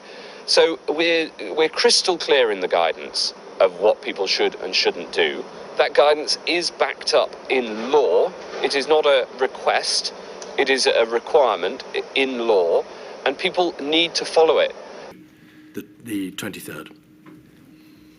Okay, so I think, I think both were warranted, but I cannot definitively say whether what was announced on the 16th, maybe in combination with what was announced on the 18th, would have been sufficient in its own right. We just don't have the data to answer that question.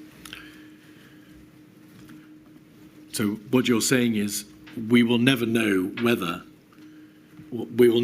exact nature of the number of deaths that would have been saved if the lockdown had been a week earlier.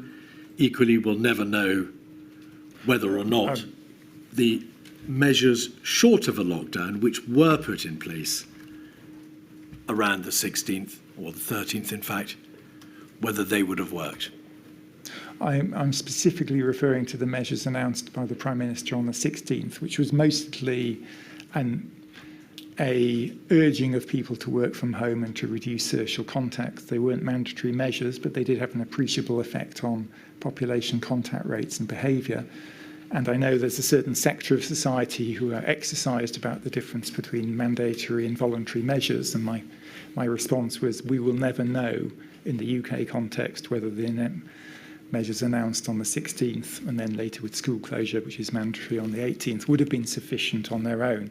What we can say is that the mandatory lockdown was more effective at reducing contact rates. It had an even higher effectiveness.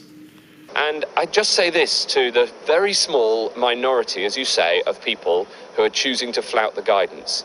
You are putting others' lives at risk, and you're putting yourself in harm's way. And how clear are you in that conclusion? Plainly, there are degrees of likelihood.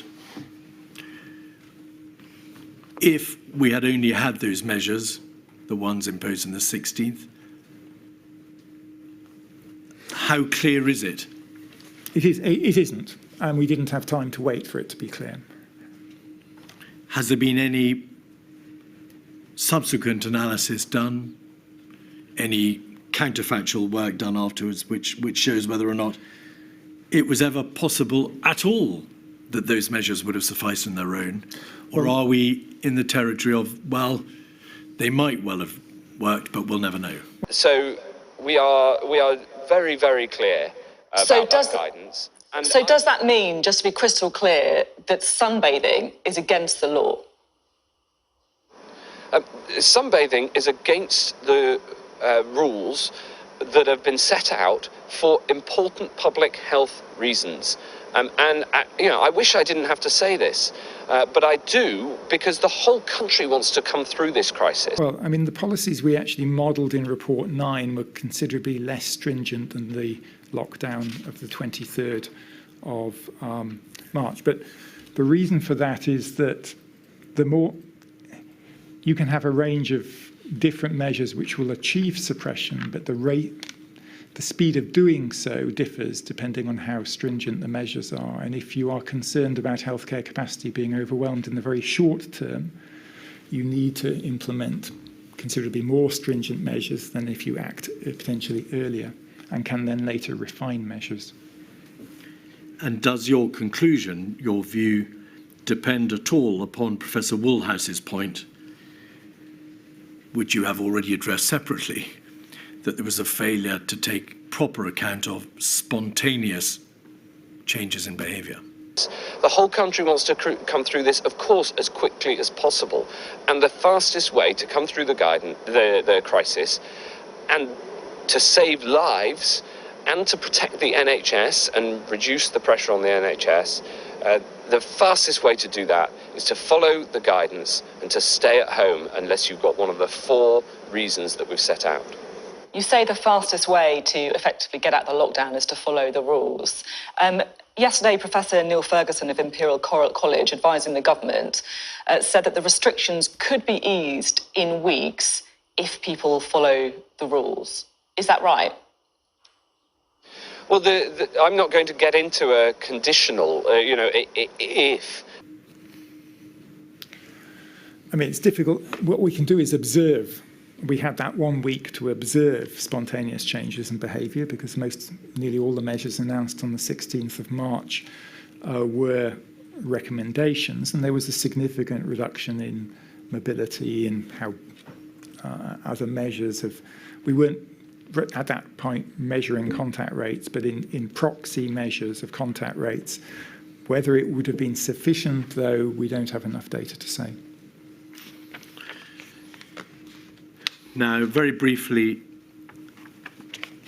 some of the high points and low points of the chronology thereafter. In relation to the May 2020 alert system and the government's approach to the relaxation from the then COVID restrictions, have you said in your statement that the strategy failed to learn perhaps the most important lesson from March 2020, namely that acting early saves lives and costs no more economically than acting late? That is of particular application, is it not, to the debate about whether there should have been a circuit breaker in September, October, or an earlier lockdown earlier than the date in November on which it was actually imposed. Did you produce models and documents in September on behalf of ICL, but also before SAGE, making plain that at various stages, various levels of quite stringent NPIs would be needed to slow or reverse the exponential growth in the virus as you saw it to be? Because what matters is that people do follow the rules, and then we'll be able to make some progress. But there's only one message that's going to come out from the government over this, which is you really have to stay at home unless you have one of those 4 reasons. Stay at home because that then will slow the spread of the virus. So the scientists can do their analysis on what happens under different scenarios, but in a way that's second order because we don't know how quickly this the spread of this virus will stop, because it depends on how people behave. So every single person watching this program can do their bit to get us out of this faster, and they do their bit by following the social distancing rules. Yes, I did. And I'd like to place it into context that, first of all, the efforts between April and September to, in some sense, reduce transmission through other means, through test and trace, through making environments COVID safe, did have a marked effect. So we were not facing quite the same situation in September, October that we were facing in March 2020. We were facing a growth rate, a reproduction number of more like 1.4, 1.5, rather than one of nearly 3. But as all the modelling we'd done all the way back in April of exit strategies from lockdown had indicated, it just wasn't sufficient. And so in that context of exponentially growing levels of infection and hospitalisation in September, October, yes, we undertook we undertook, first of all, for SPI-M, along with other groups, modelling of likely scenarios going into the winter and the potential impacts of control policies, anticipating indeed, even before Alpha was announced, the likely necessity of a third lockdown in January 2021. But I also contributed with Matt Keeling and with John Edmonds to a table of potential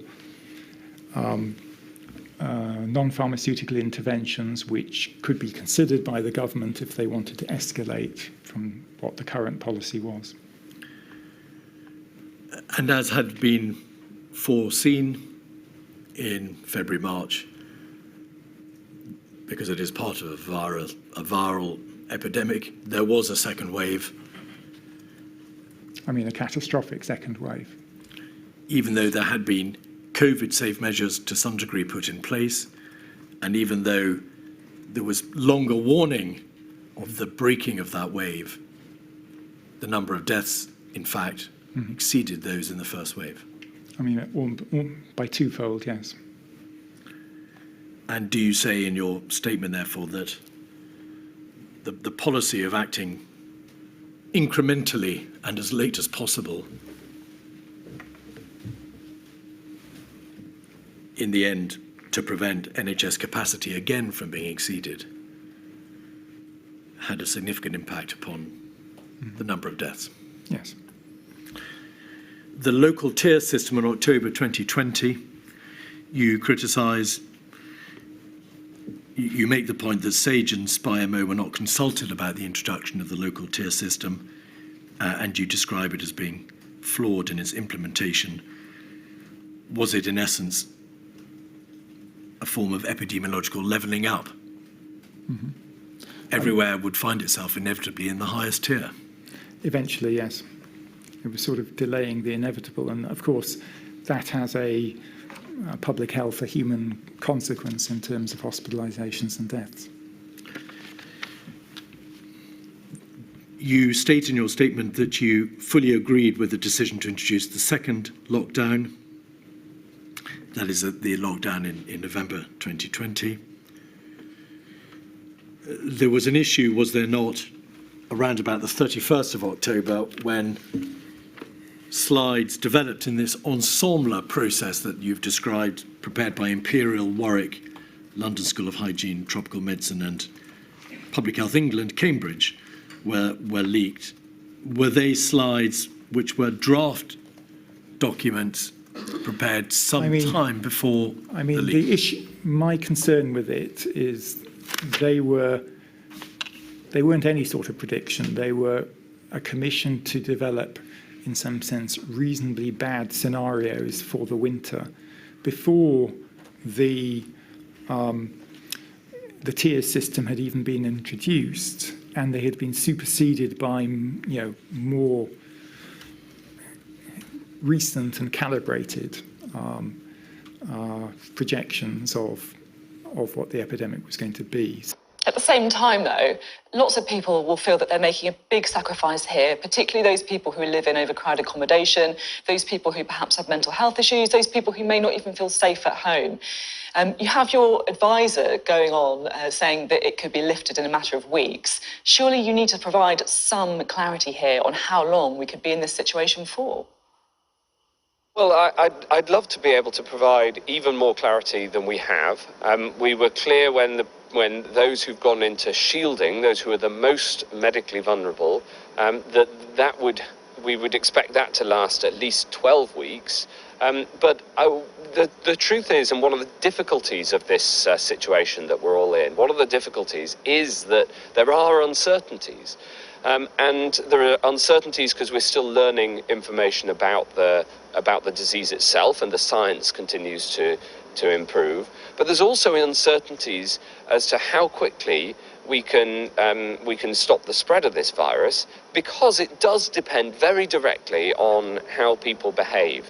There's a direct link from what proportion of people follow the rules through to the pressure on the NHS and how quickly we can reduce the pressure on the NHS, through to how many lives are lost and how quickly we can lift the very extraordinary measures. And I understand.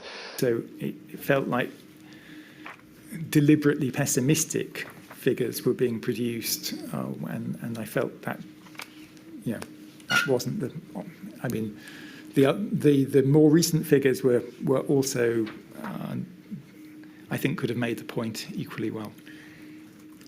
The position was that, together with the other research groups, you had prepared documents for a specific purpose, in fact, to identify a particular reasonable worst-case scenario, a very pessimistic scenario, and you'd done so some weeks before. Well, but not very pessimistic, somewhat pessimistic. Somewhat pessimistic. But in the event, those slides came to be used. Almost as if they were predictions, yes. All right. And there was a considerable press and public turmoil concerning the production of those documents. Finally, in relation to SAGE, which I said I would come back to, drawing together, and you address SAGE in multiple places in your statement, would it be fair to say that you have expressed a number of views about particular aspects of the way in which SAGE operated? Firstly, in relation to its makeup, that is to say its membership, do you have anything to say in relation to whether or not it was dominated by epidemiologists, modelers and behavioural scientists, or whether it had a sufficient number of pandemic management experts, public health experts, and experts outside your particular field? So I think it evolved over time. So in the very earliest stages of the pandemic, it was a small group. I should say there were typically always two senior members of Public Health England present to represent public health. So it wasn't that it was not present, but in terms of independent expertise, there were a number of gaps, many discussions around, why wasn't economics, more social science represented, and I think that would have been to the good. You have secondly addressed this issue of the commission basis upon which SAGE was approached. Would you agree that a byproduct of that basis, that system by which the government approached SAGE and said, could you please address the following specific issues, that SAGE did not feel able to raise issues of its own accord or proactively make recommendations to the extent it might otherwise have preferred? How impactful the measures are, of course I do. And they impact people differently according to their circumstances. I get that. But this is why we need resolve as a nation, all to follow those rules, so that we can get out of it as fast as possible. Okay. According to the Mail on Sunday, there's a bit of a battle or a debate going on between yourself and the Chancellor about when to lift the lockdown. Perhaps understandably, you've got an eye on the NHS, he has an eye on the economy. Do you recognise that? No. We're working very closely together. And what matters is that we can get out of this as fast as possible. And to do that, we have to make sure that as many people as possible follow the rules, and so that we can slow the spread. So Of course, my job as Health Secretary is to build up the NHS and look out for the NHS and support the people in the NHS, in Public Health England and across the board who are working so hard to try to resolve this. I think that Rishi is doing an absolutely brilliant job as Chancellor. The measures that he's put in place to support businesses, to support people, self-employed people and employed people are absolutely phenomenal. And in fact, he's been lauded around the world for the first-class economic response that we've got in this country. We all want to get through this as quickly as possible and get them and lift some of these extraordinary measures, but we can't do that until it's safe to do so.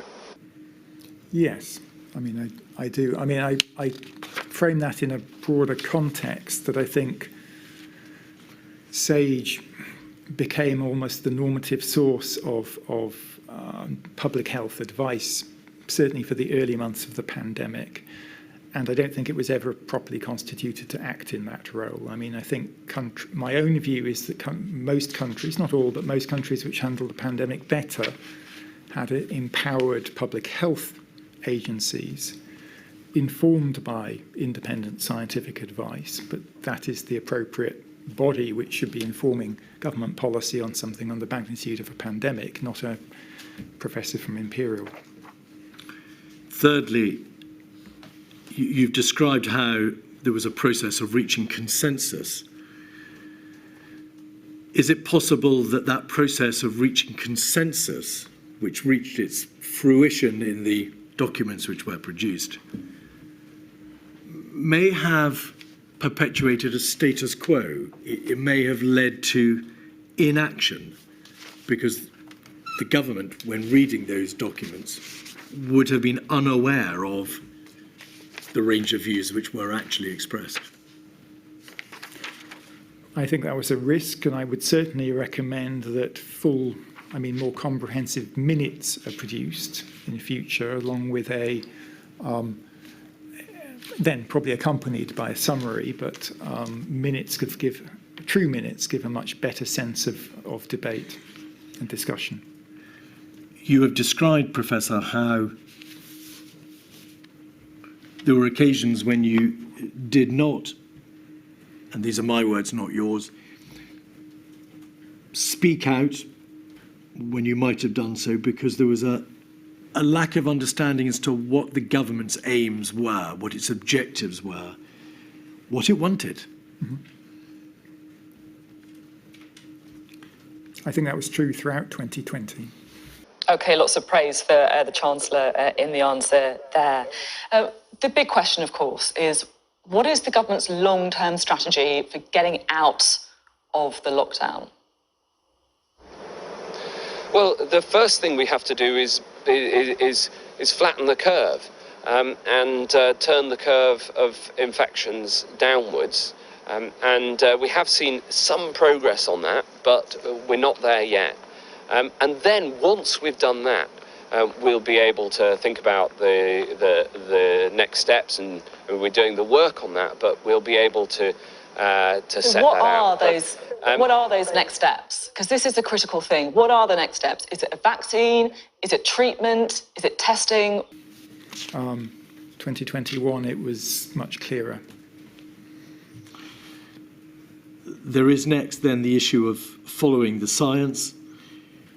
Did you feel that the mantra of following the science blurred the boundaries between scientific advice and policy decision-making, and also perhaps lead to an unwarranted pressure upon SAGE itself? Yes, because there is no such thing as really following the science. I mean, policy is there to achieve. I mean, science informs policy in the sense of saying what is possible, what the likely impacts of both the virus and policies will be. But it doesn't predetermine a single best strategy. That's obviously determined by what policy objectives you're trying to achieve. The evidence shows multiple communications between yourself and the Chief Medical Officer and the government's Chief Scientific Advisor out with the framework of SAGE. Does that indicate that the funnel by which SAGE's views were communicated to government through the CMO and the CSA personally were not working as effectively as they might? I think it more indicates the fact that in many cases it was difficult to have a free-flowing discussion of technical points within SAGE meetings, in my experience. That was partly rectified, from about April onwards by Patrick Vallance having informal small group meetings to talk things through. But most of those email exchanges are around, Chris or Patrick bouncing ideas, wanting clarification. I think I think there are better ways of having structures which allow for that in a more formal way than emails, if that was your question. If you had been satisfied that your views were properly reflected in SAGE and communicated to the government through the CMO and the CSA, yes, you would not have yourself written directly to a Downing Street advisor, would you? That is certainly true, yes. And then finally, what was your view on the diversity of SAGE? Would you agree, Professor, that as one of the leading lights of one of the most powerful research groups, SAGE may have become too clubbable, too dominated by major teaching and research institutions?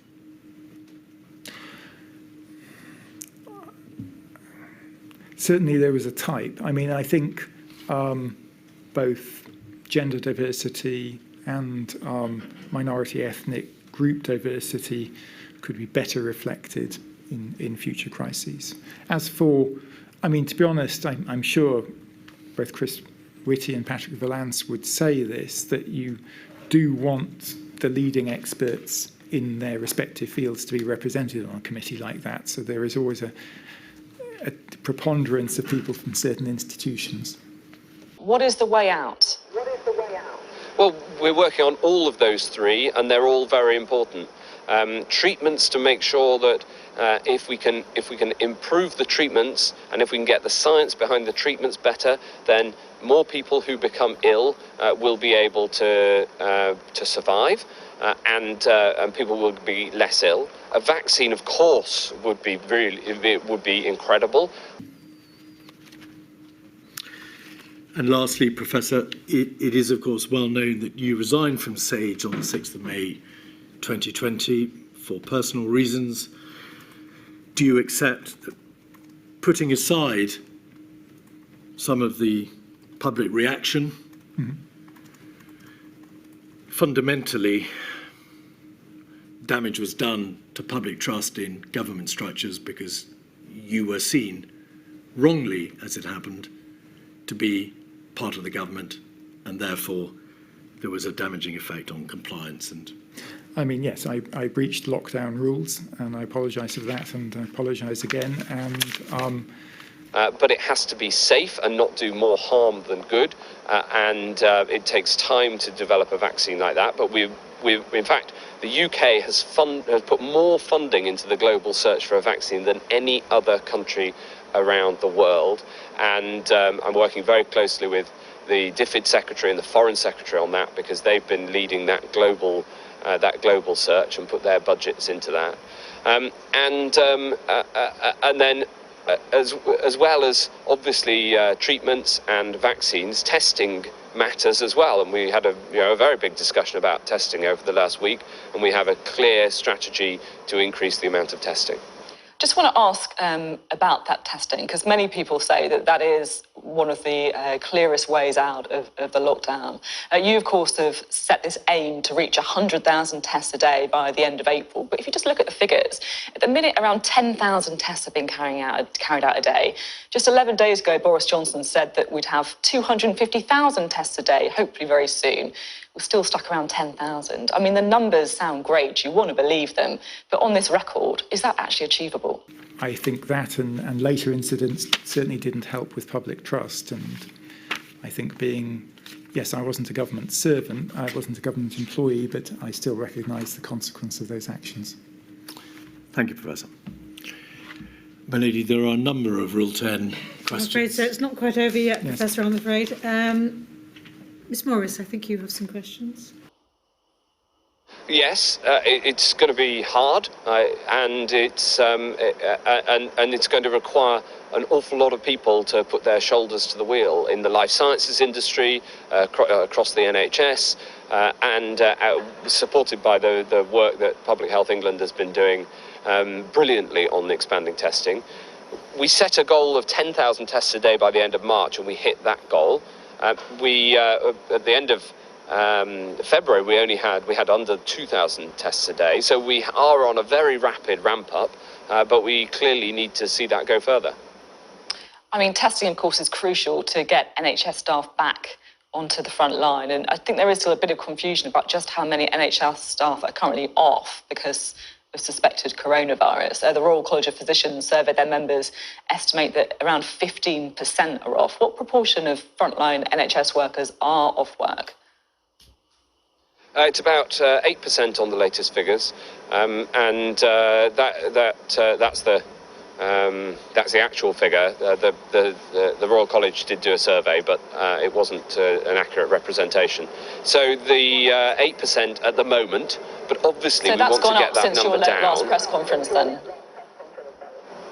No, it's stable. At the press conference, I was asked the question about doctors. It's about 5.7% of doctors, 8% of NHS staff overall, and those figures are stable. But we want to get them down, obviously, and one of the ways that we do that is by getting the amount of testing for NHS staff up. Thank you, my lady. Professor Ferguson, I ask questions on behalf of the COVID-bereaved Families for Justice. I'm going to ask you on a single topic about restrictions on mass gatherings, which is important as members of the group that I represent had families who attended those mass gatherings and contracted COVID-19 as a result.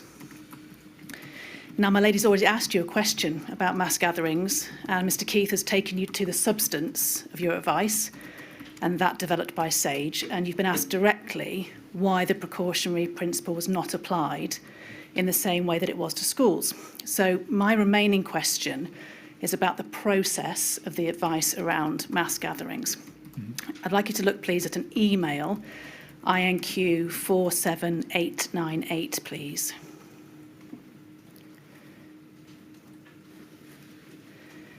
Thank you. And just looking at the first paragraph from the attendees in highlight first, if we may. This is an email dated the 27th of February 2020. It's an email from Professor Sir Jonathan Van Tam to, amongst others, Oliver Dowden, the Secretary. It discusses a meeting between himself and Oliver Dowden, the then Secretary for State for Digital, Culture, Media and Sport. And it includes a summary of the meeting. It's sort of a minutes being circulated after, with accompanying comments you'll see on page 2 from yourself. You see there comments from modelers, and your name is a second in bold there.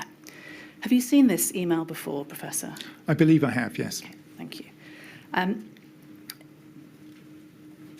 The meeting itself between Professor Sir Jonathan Van Tam and Mr. Dowden and others was about mass gatherings. And the summary of your views on page 2, I don't need to talk about the substance of it, but do you agree there with the summary that's provided in the email?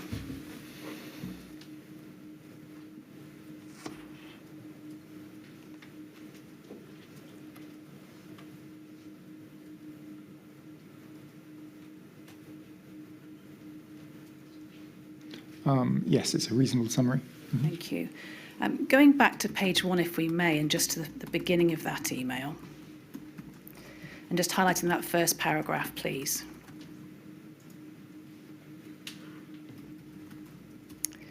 So this is the beginning of it. Do let me know if you're happy for me to send to DCMS.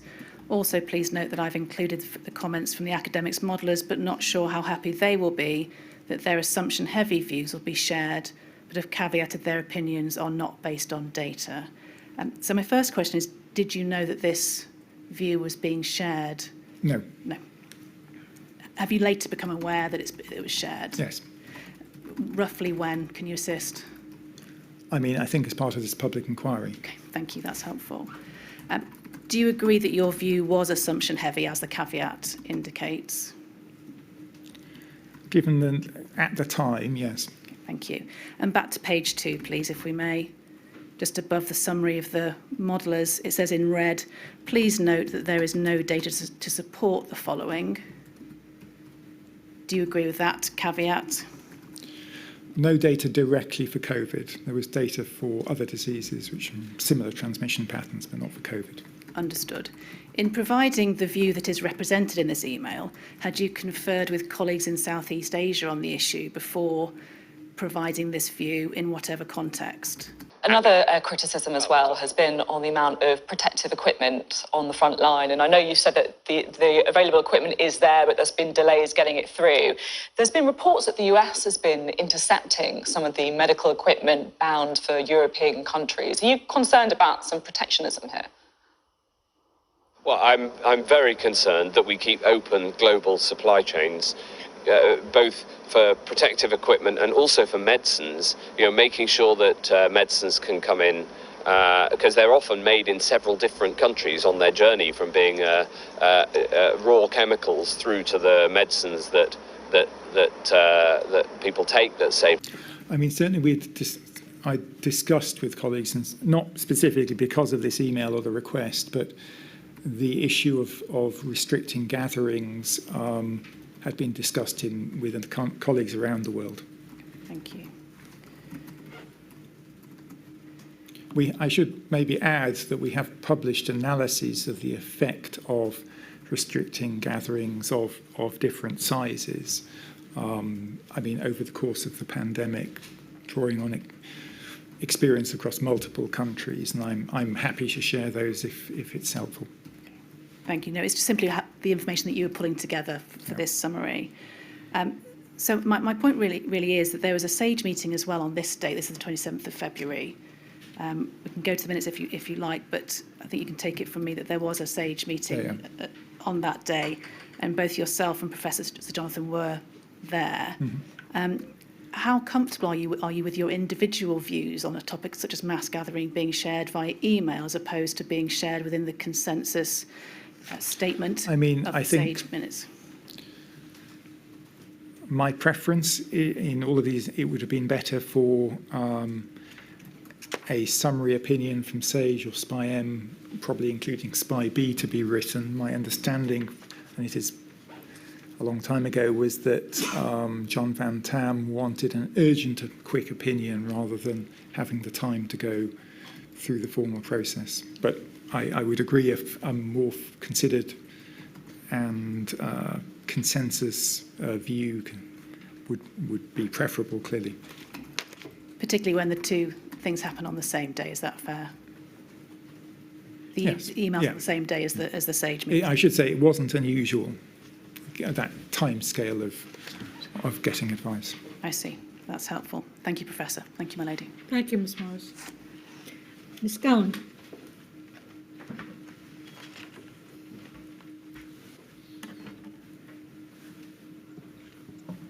Thank you, my lady. Professor, I ask questions on behalf of COVID-bereaved Families for Justice Cymru. First, at paragraph 164 of your statement, you opine that border controls had little impact on the final mortality and healthcare burden. When you made that statement, were you aware of the First Minister for Wales's requests of the Prime Minister for enforceable restrictions to control the border between England and Wales? Lives. And so we must be a beacon for the openness of those supply chains across the world, and make sure that we win that argument. It doesn't benefit anyone for all countries around the world to start putting up barriers. Now, I wasn't, no. For context, therefore, please can we display Exhibit 83851?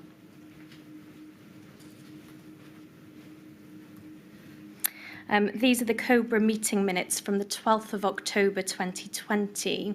And if we turn to page 7 of that document, and specifically turn to paragraph 11, we see an example of the First Minister highlighting his belief that cross-border travel between areas of England with high infection levels and Wales left people situated within low areas of infection in Wales susceptible to increased risk.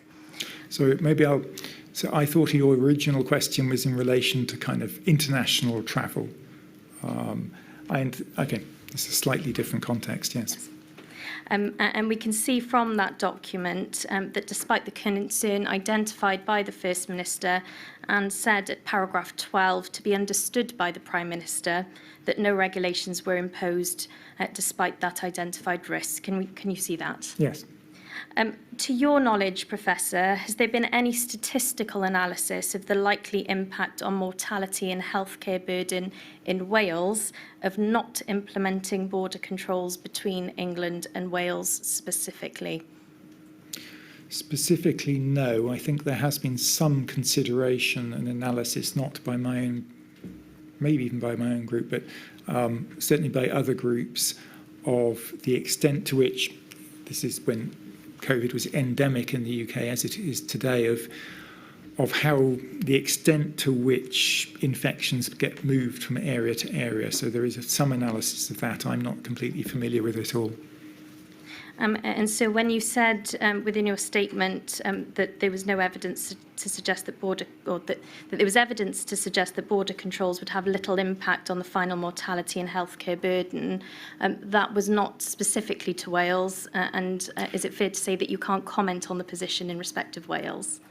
I think that would be fair. I was thinking of the international borders. Now, at the same time, we have to recognise the reality of the challenges here and boost domestic production. So, for instance, I'm really proud of Burberry, who have switched their factories from making their top-end garb to making gowns for the NHS. I think that's absolutely fantastic. And in the same way that Formula One has switched from upgrading their amazing cars to making ventilators. So we are going to have more of a national effort domestically, but I also think we should be out there making the argument for countries around the world to be coming together and working together on this rather than putting in place barriers. Thank you, Professor. The second topic relates to paragraph 141 of your statement and the working group meeting convened on the 1st of March 2020 to analyse key clinical variables for reasonable worst-case planning for the NHS, which you've already touched upon in your evidence. It's right, isn't it, that there were no academics or NHS clinical leaders from Wales on that working group? Sorry, remind me of the date again. It's quite hard to... The 1st of March, and if it assists, this is You're paragraph correct. 141. To my knowledge, there were no representatives from Wales in that meeting. And with this in mind, what steps, if any, were taken by the working group, or indeed SAGE, who had commissioned the working group, to engage academics and NHS clinical leaders in Wales to seek to agree a coordinated approach on these very important issues that were discussed at the meeting? I wouldn't be able to answer for the Chief Medical... I mean, if anything happened, it would be via the Chief Medical Officer's office. And similarly, what steps, to your knowledge, were taken after the meeting to promptly share the important outcomes of that meeting with academics, NHS clinical leaders and decision makers in Wales? Again, I mean, the sharing would have been through the devolved administration and CMOs, Four Nations CMO group, to my knowledge. But from your perspective, you didn't raise the alarm with your counterparts, for example, in Wales? No, I mean, all SAGE business at that time was official sensitive. And in a similar vein, at paragraph 27 of your statement, you state that the MRC Centre for Global Infection Disease Analysis staff were seconded to the UK government departments. What steps, if any, were taken to share the expertise of MRC GIDA with the Welsh Government? So, no, the Welsh Government and all devolved administrations were represented on SPI-M, and I was party to I'd have to go back, a number of conversations which involved them, some of which touched specifically on Wales. We did generate estimates every week of Welsh healthcare demand, well, the trajectory of the epidemic in Wales and Scotland and in Northern Ireland, not just in England.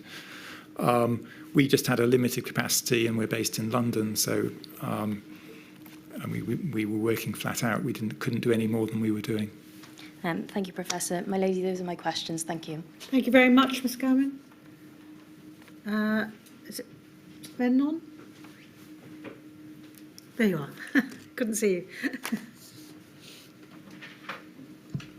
Good afternoon, Professor Ferguson. I ask a few questions on behalf of some children's rights organisations. Firstly, could we have your first Module 2 witness statement on the screen, please? The reference is INQ 000249526, and in particular, page 123, paragraph 406.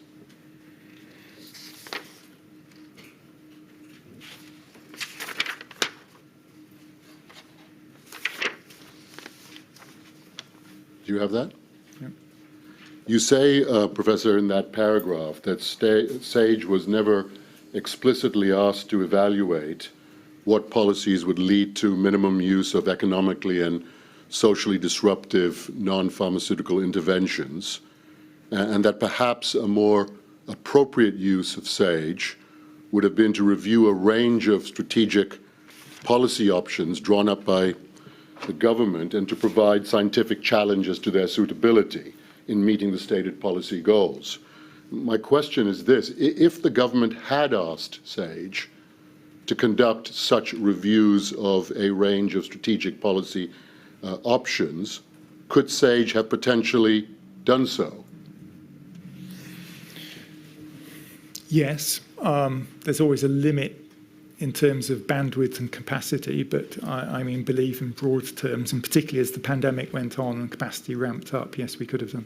And specifically, I mean, to give an example, could SAGE have evaluated the social and psychological impacts of non-pharmaceutical interventions on children specifically, and provided the government with advice as to their suitability? So, I mean, this is going outside my area of expertise, but I believe SPI-B, the behavioural science group of subgroup of SAGE, could have done that. And there were a number, in fact, there were quite a number of working groups around, let's say, the broad both public health and educational effect of non-pharmaceutical interventions on children, which I partly participated in, which involved Department of Education and members of SPI-B and clinicians. But undoubtedly it wasn't done in the way which I was suggesting there, as a kind of commission to look at different policy options. It was more evaluating the role of children in transmission. Thank you. Now, both you and the Prime Minister tested positive for COVID-19. You're out and about, you're doing press conferences, you're doing interviews. Boris Johnson is still in self-isolation with a temperature. Just how ill is the Prime Minister? Oh, he's okay. I've been talking to him every day, often several times a day throughout this, throughout the time that both of us were off. So he's very much got his hand on the tiller. Secondly, page 69 of the same statement, paragraph 219A. This is a subparagraph on children and modelling, and you observe that the role of children in transmitting COVID was a topic of much activity and discussion in SAGE during 2020. Was there any discussion or acknowledgement in SAGE as to the differential impacts of non-pharmaceutical interventions on children as compared to adults? I think in the initial stages of the pandemic, limited, just because of due to time. I think to be fair, I think I remember Chris Whitty raising it as an issue all the way back in February 2020, but it wasn't considered in a formal way. I think SAGE became more focused on both inequity of impacts of the pandemic and of interventions as 2020 progressed. But again, SAGE was responding mostly to commissions for scientific advice rather than proactively coming up with a work plan. Understood. And so no modelling done as such, is that right? So I'm not sure there are models which can, so the mathematical models we use to model an epidemic, model outcomes on health typically. We have now coupled those models to economic models to model the impacts on the economy. As for modeling impacts on mental health, we haven't attempted to do that as yet. And in some sense, impacts on education, I think would be difficult to model and maybe not impossible, but not something we were ever asked to do. Thank you. Thirdly, I assume you were aware at the time that there were social distancing exemptions for children in Scotland, but not for children in England, from about July 2020 onwards. Are you aware of any modelling that was done as to the impact of such a relaxation of the rules? Actually, when I nodded, I thought you were going to say something else. I don't think I was aware. You'll have Premier elaborate about what the relaxation was in Scotland for me to comment. Well, there were a number of relaxations. For example, in July 2020, the need for children under the age of 12 to distance physically from each other was removed, not in England. In September 2020, children under the age of 12 were exempt from both from the rule of 6 when it was reintroduced in Scotland. Those are just two examples, but there are others. So I'm not aware certainly of SPI-M being asked to look at exempting children from social distancing restrictions in England. And I'm not aware really of SAGE discussions of that. So I think Patrick Vallance and Chris Whitty will be able to give you a definitive view, but I don't think it was significantly considered at SAGE. And finally, page 54, paragraphs 174 of the same statement, please. In this paragraph, Professor, you mention a meeting in February 2020 when school closures was discussed by SAGE as a possible non-pharmaceutical intervention. Thinking back, I appreciate it's a long time ago, but was this discussion of school closures before SAGE ever considered, for example, other non-pharmaceutical interventions such as closing pubs and non-essential shops, requiring adults to work from home? Can you help? Yes, so case isolation and quarantine had been discussed earlier, but this was the first community measure which was discussed. The reason being is it was already one of the most commonly, you'll be aware that countries in East Asia were already responding to the pandemic and nearly all of them shut schools. And so we were looking at what's going on in Singapore, Hong Kong, and other countries. And there is I appreciate the social and emotional and mental health cost and educational cost of closing schools, but there is a rationale to it in many cases because children have very high close contact rates and connect households together. So if you're wanting to break chains of transmission, it is an obvious measure to start and was adopted by nearly all countries in the first few months of the pandemic to varying degrees. A more nuanced understanding of the role of children in COVID transmission then developed. Subsequently. Yeah. Thank you. Thank you very much, Mr. Miller. Mr. Dale? Thank you, my lady. Professor Ferguson, I ask questions on behalf of FEMO, the Federation of Ethnic Minority Healthcare Organizations. And I have 5 short topics. Firstly, in the period leading up to the pandemic and in the early stages, did the data sources and modeling you've referred to include ethnicity? Do you mean prior to 2020? perhaps more specifically in the period of January 2020 up to March, April 2020. None of at that time period, none of the data we were provided with on surveillance, well, that's not completely true. A small portion of the data we were provided on surveillance had ethnicity. It was incomplete in many cases and therefore difficult to use, but most data sources did not provide any information on ethnicity. Neither, therefore, was ethnicity considered in the analysis we were doing at the time. That situation changed quite substantially over the following, I would say, 3 to 4 months, such that we were more able to, it wasn't a primary focus, but we were more able to look at ethnicity in detailed epidemiological analysis of the impact of the pandemic on different groups. But he's still got a temperature. In a way, it shows, this virus affects different people differently. I was lucky. I had 2 pretty rough days, and then I bounced back. And some people do get it pretty mildly. And then for others, it's very, very serious. And the Prime Minister is not at that end of the spectrum.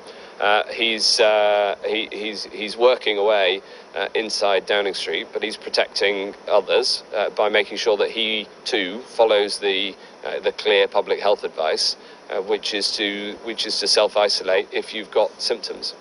Okay. And in light of that evidence, can I ask you to reflect on that state of affairs? Do you agree that ethnicity should have been a part of the mix of data sources that were under study and included in the working modeling that was pursued? Yes, and I should say gender as well, because there were differences by sex in outcomes as well. Okay, thank you.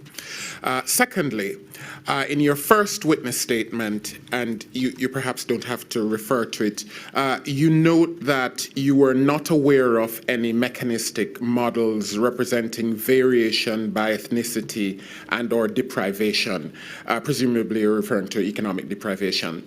And you cited 2 possible reasons. One, complexity of modeling required to do so, and secondly, data gaps. So my questions are, appreciating that you have indicated that this is an area of current research for you at ICCRT, can you share any insight at this time as to whether it would have been possible to carry out such modeling during the COVID pandemic? I think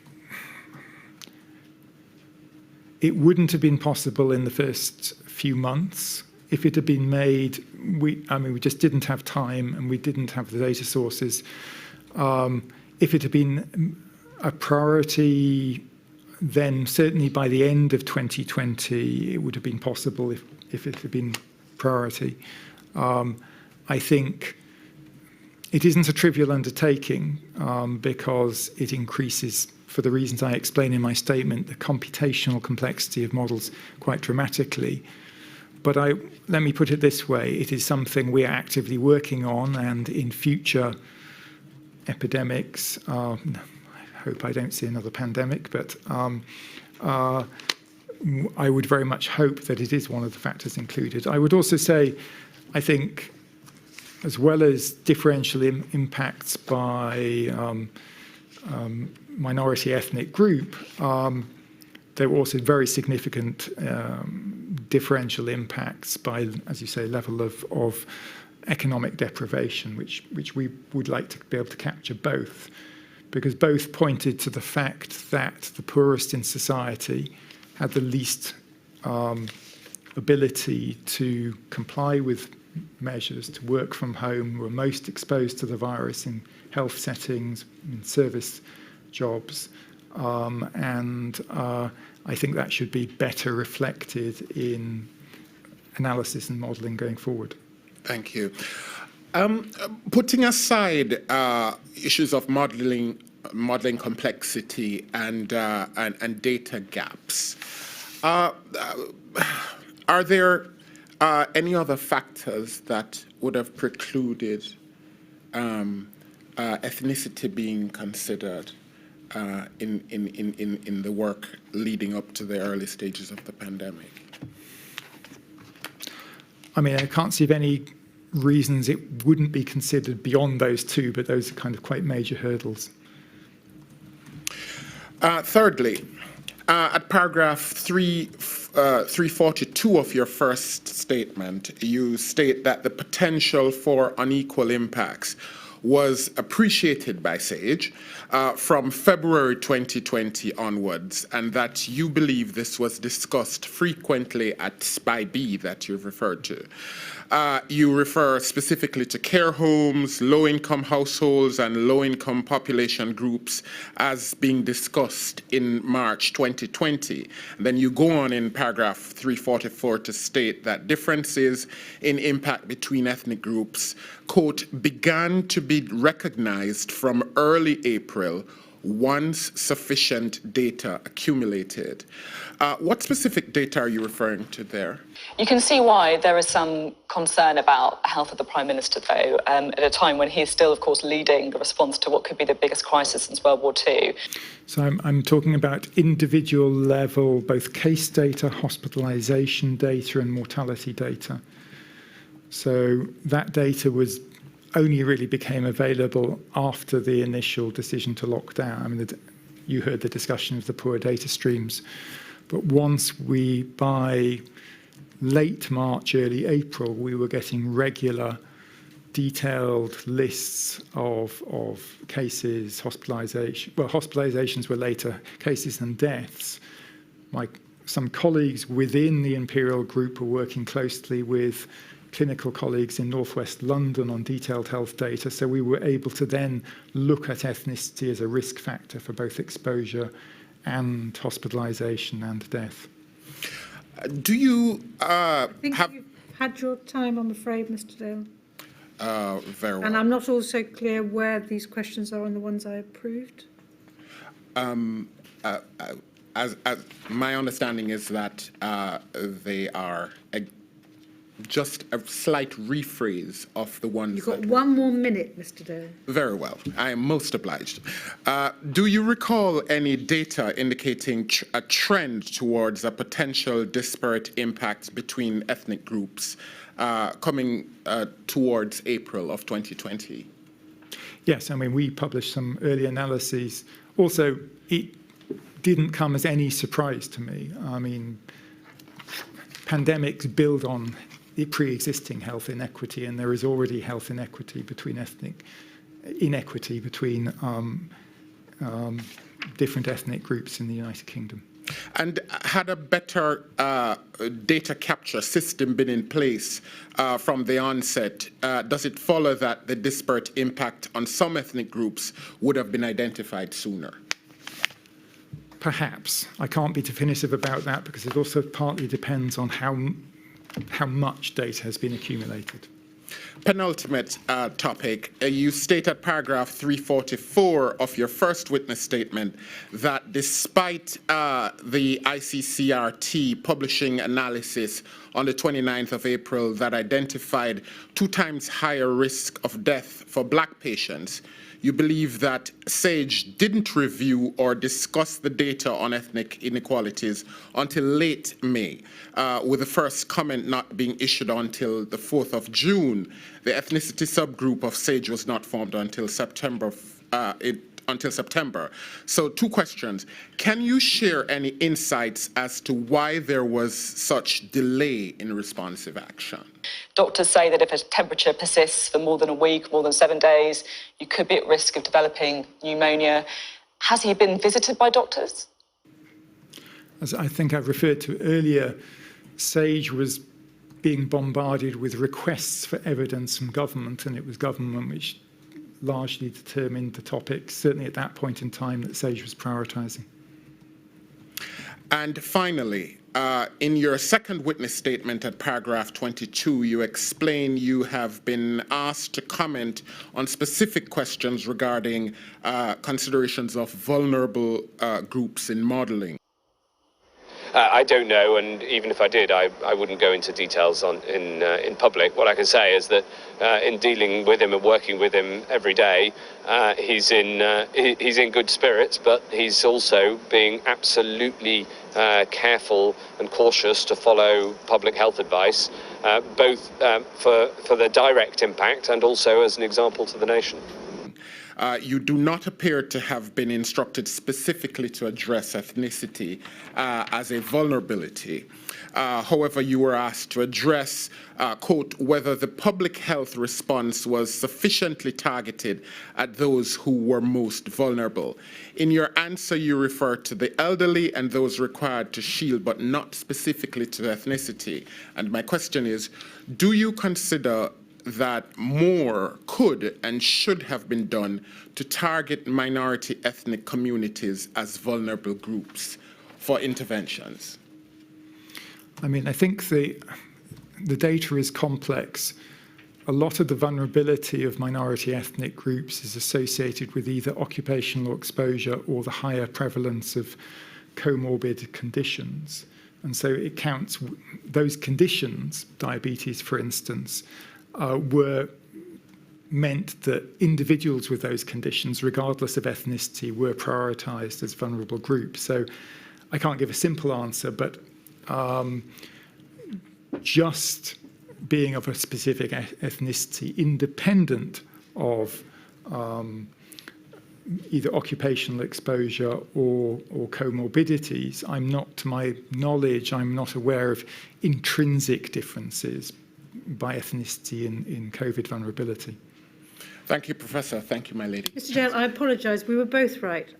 You were right that you did have permission to ask the questions. I missed a sheet, but I think I was right on the timing. Maybe we've been a bit mean with the timing. So thank you very much for your questions. I'm sorry for interrupting, sir. Very well, my lady.